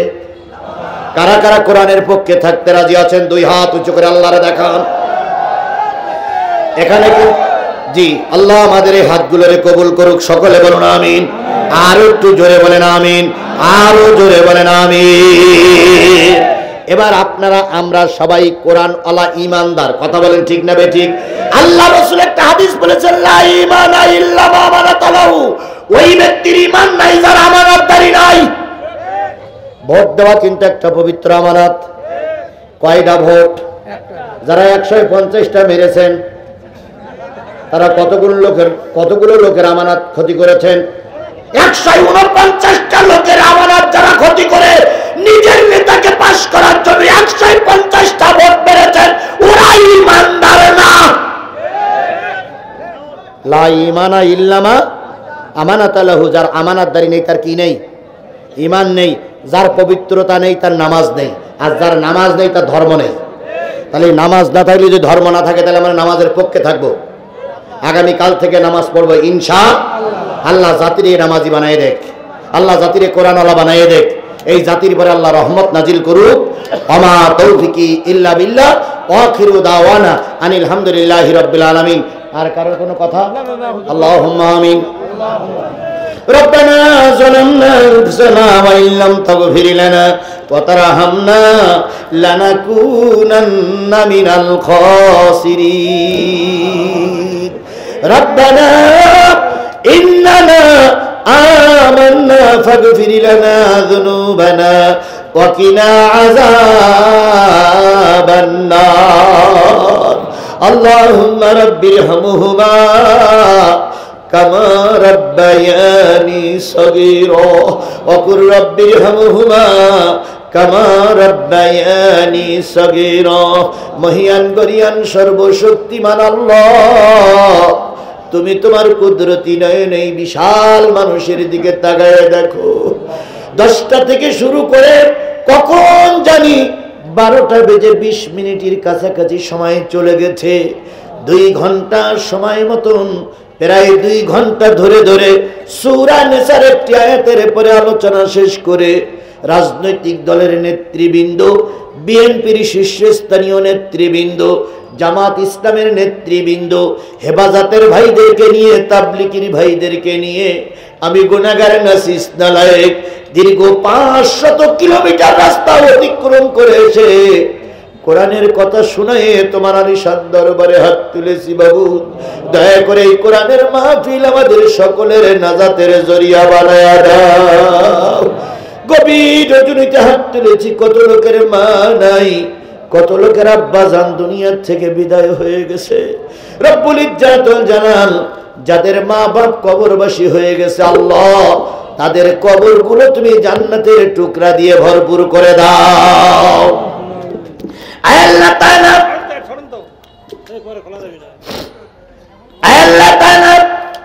যাদের বাপ মা এখনো দুনিয়ায় অসুস্থ হয়ে পড়ে আছে, তাদেরকে তুমি শাফায়া জেলা কামেলা দান করে দাও। ও মাবুদ, একজন প্রতিবন্ধী মানুষ, আমার প্রিয় ভাই আবুল কালাম আজাদ ভাই, তিনি একটা প্রতিষ্ঠান তৈরি করেছে। তিনি একজন প্রতিবন্ধী মানুষ, জীবনের ঝুঁকি নিয়ে, রিস্ক নিয়ে এত বড় একটা দায়িত্ব পালন করতেছে। এই মাদ্রাসায় বিএনপি জামাতের নেতৃবৃন্দ উপস্থিত হয়েছে, বড় অঙ্কের টাকা তারা দান করেছে। দয়া করে এই দানের বিনিময়ে সকলের মান সম্মান ইজ্জত বাড়াইয়া দাও। সকল দাতাদের দানগুলো তুমি কবুল করে নাও। আপেল ভাই 2 লাখ টাকার ঘোষণা দিয়ে গেছে। আমার জেলা বিএনপির নেতা তিনি 20,000 টাকা নগদে দিয়েছে। এভাবে করে যারা যা দান দিল, সকলের দানগুলো আল্লাহ তুমি কবুল করে নাও। বিনিময়ে পরিবারের সকল সদস্যকে আল্লাহ তুমি মাফ করে দাও।